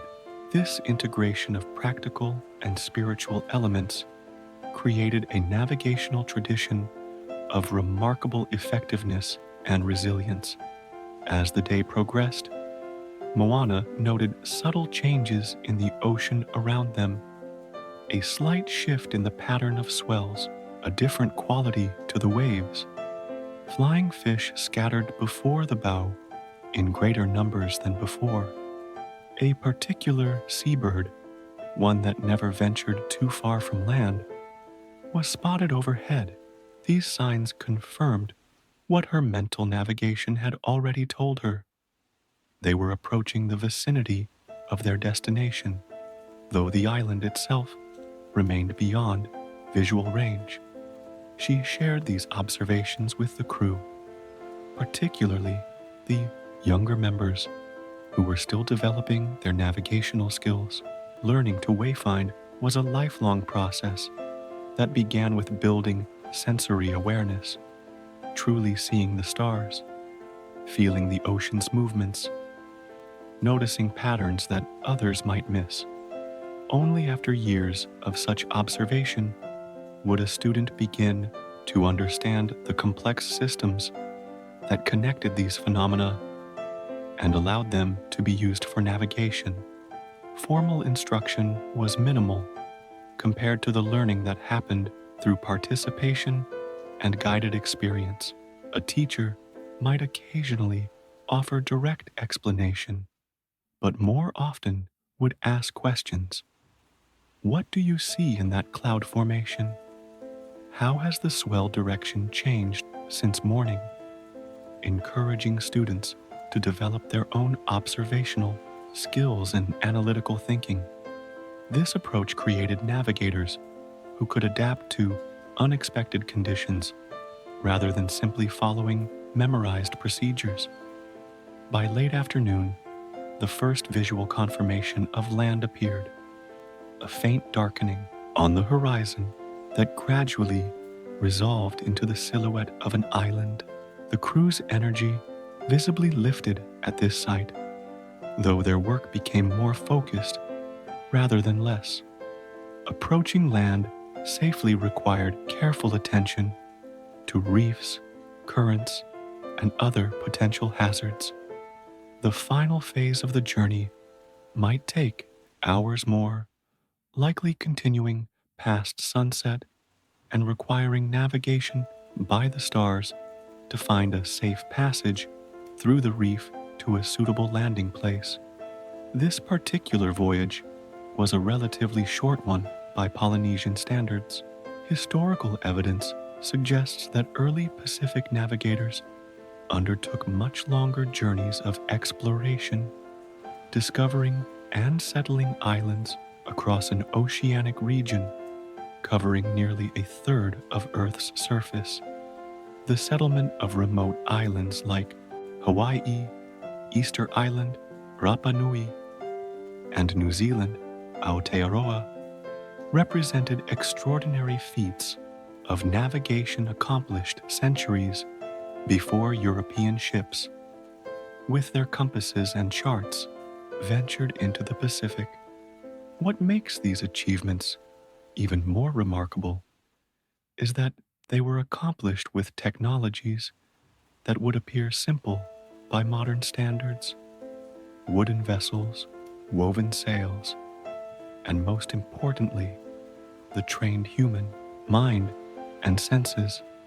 The navigational techniques developed by Pacific Islanders demonstrate that sophisticated understanding of natural systems does not require complex instruments or written records. Knowledge can be preserved and transmitted through cultural practices, oral traditions, and direct experiential learning. This traditional knowledge suffered significant disruption during the colonial era, when outside powers dismissed indigenous expertise and imposed their own systems. On many islands, the ancient navigational traditions were nearly lost. However, beginning in the mid-20th century, a cultural revival movement emerged. Organizations like the Polynesian Voyaging Society sought to recover and revitalize traditional navigation practices, building replica voyaging canoes, and reconnecting with the few remaining master navigators who still held the old knowledge. Today, voyaging canoes once again sail the Pacific using traditional methods, their journeys serving not just as demonstrations of historical techniques, but as powerful statements of cultural identity and continuity. Modern voyagers like Nainoa Thompson of Hawaii and Maupiailug of Micronesia have helped bridge the gap between ancient knowledge and contemporary practice, ensuring that these remarkable traditions continue to live and evolve. As night falls over our imagined scene, Moana guides the canoe through the reef passage by starlight, her decisions informed by decades of experience and centuries of accumulated knowledge. The crew works together with quiet efficiency, bringing their vessel safely to shore on an island their ancestors had visited generations before. Tomorrow, they will be welcomed by the local community, rest, replenish their supplies, and perhaps prepare for the next leg of their journey. The cycle of voyaging continues, connecting islands and peoples across the vast blue expanse that early European explorers called the Pacific, peaceful, but that Pacific Islanders themselves have long known as a familiar highway, a route home rather than an insurmountable barrier. In the traditional wayfinding practices of the Pacific, we glimpse a profound truth. Human beings are capable of developing deep, sophisticated understanding of complex natural systems through direct, observation, experiential learning, and cultural transmission of knowledge.